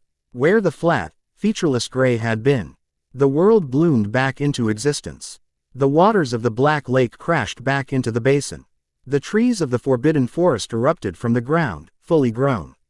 The scarred, unmade hills of the Scottish Highlands became green and whole once more. The breach in reality, the source of Moros, was not just sealed. It was overridden, imprisoned again, not by wards or spells, but by a new, perfect, balanced prison woven from the 7 fundamental concepts of existence, with Harry's sacrifice as the living, eternal keystone. The wave of creation washed over the battlefield. The remaining Death Eaters, their souls already fractured and leaning towards the void, were simply unwritten, their stories ending in a puff of bad grammar. Voldemort, the man who had so feared non-existence, screamed a final, silent scream as his mangled soul was utterly and completely erased by the sheer, overwhelming presence of pure being. He was not killed. He was rendered irrelevant. A footnote in a book that had been restored to its glorious whole. On the astronomy tower, the white gold light faded from Harry's eyes. The immense power receded, leaving him swaying on his feet, utterly and completely human once more. He collapsed. Ginny caught him before he hit the ground, her arms wrapping around him, her tears of terror turning into tears of overwhelming relief. The other 6 witches surrounded them, their own strength returning, their faces a mixture of exhaustion, triumph, and profound, world-altering love. In the first true dawn the world had seen in days, under a sky that seemed impossibly blue. Albus Dumbledore and Tiberius Ogden stood side by side, looking at the boy who had collapsed into the arms of the girl who was his heart. They looked at the 7 teenagers who had, together, faced down oblivion and rebooted the world. Hogwarts was scarred but standing. The world was saved. The war, the true war, was over. Harry stirred, his head resting on Ginny's shoulder. He looked up at the faces of the 7 incredible witches who were no longer just representatives or fiancés. They were his partners, his counsel, his strength, his family. They were bound not by a contract, but by a shared miracle. "Is it over?" he whispered, his voice hoarse. Ginny smiled, a brilliant, life-affirming smile that outshone the morning sun. "It's just beginning," she said. And for the first time in a very long time, Harry Potter believed her.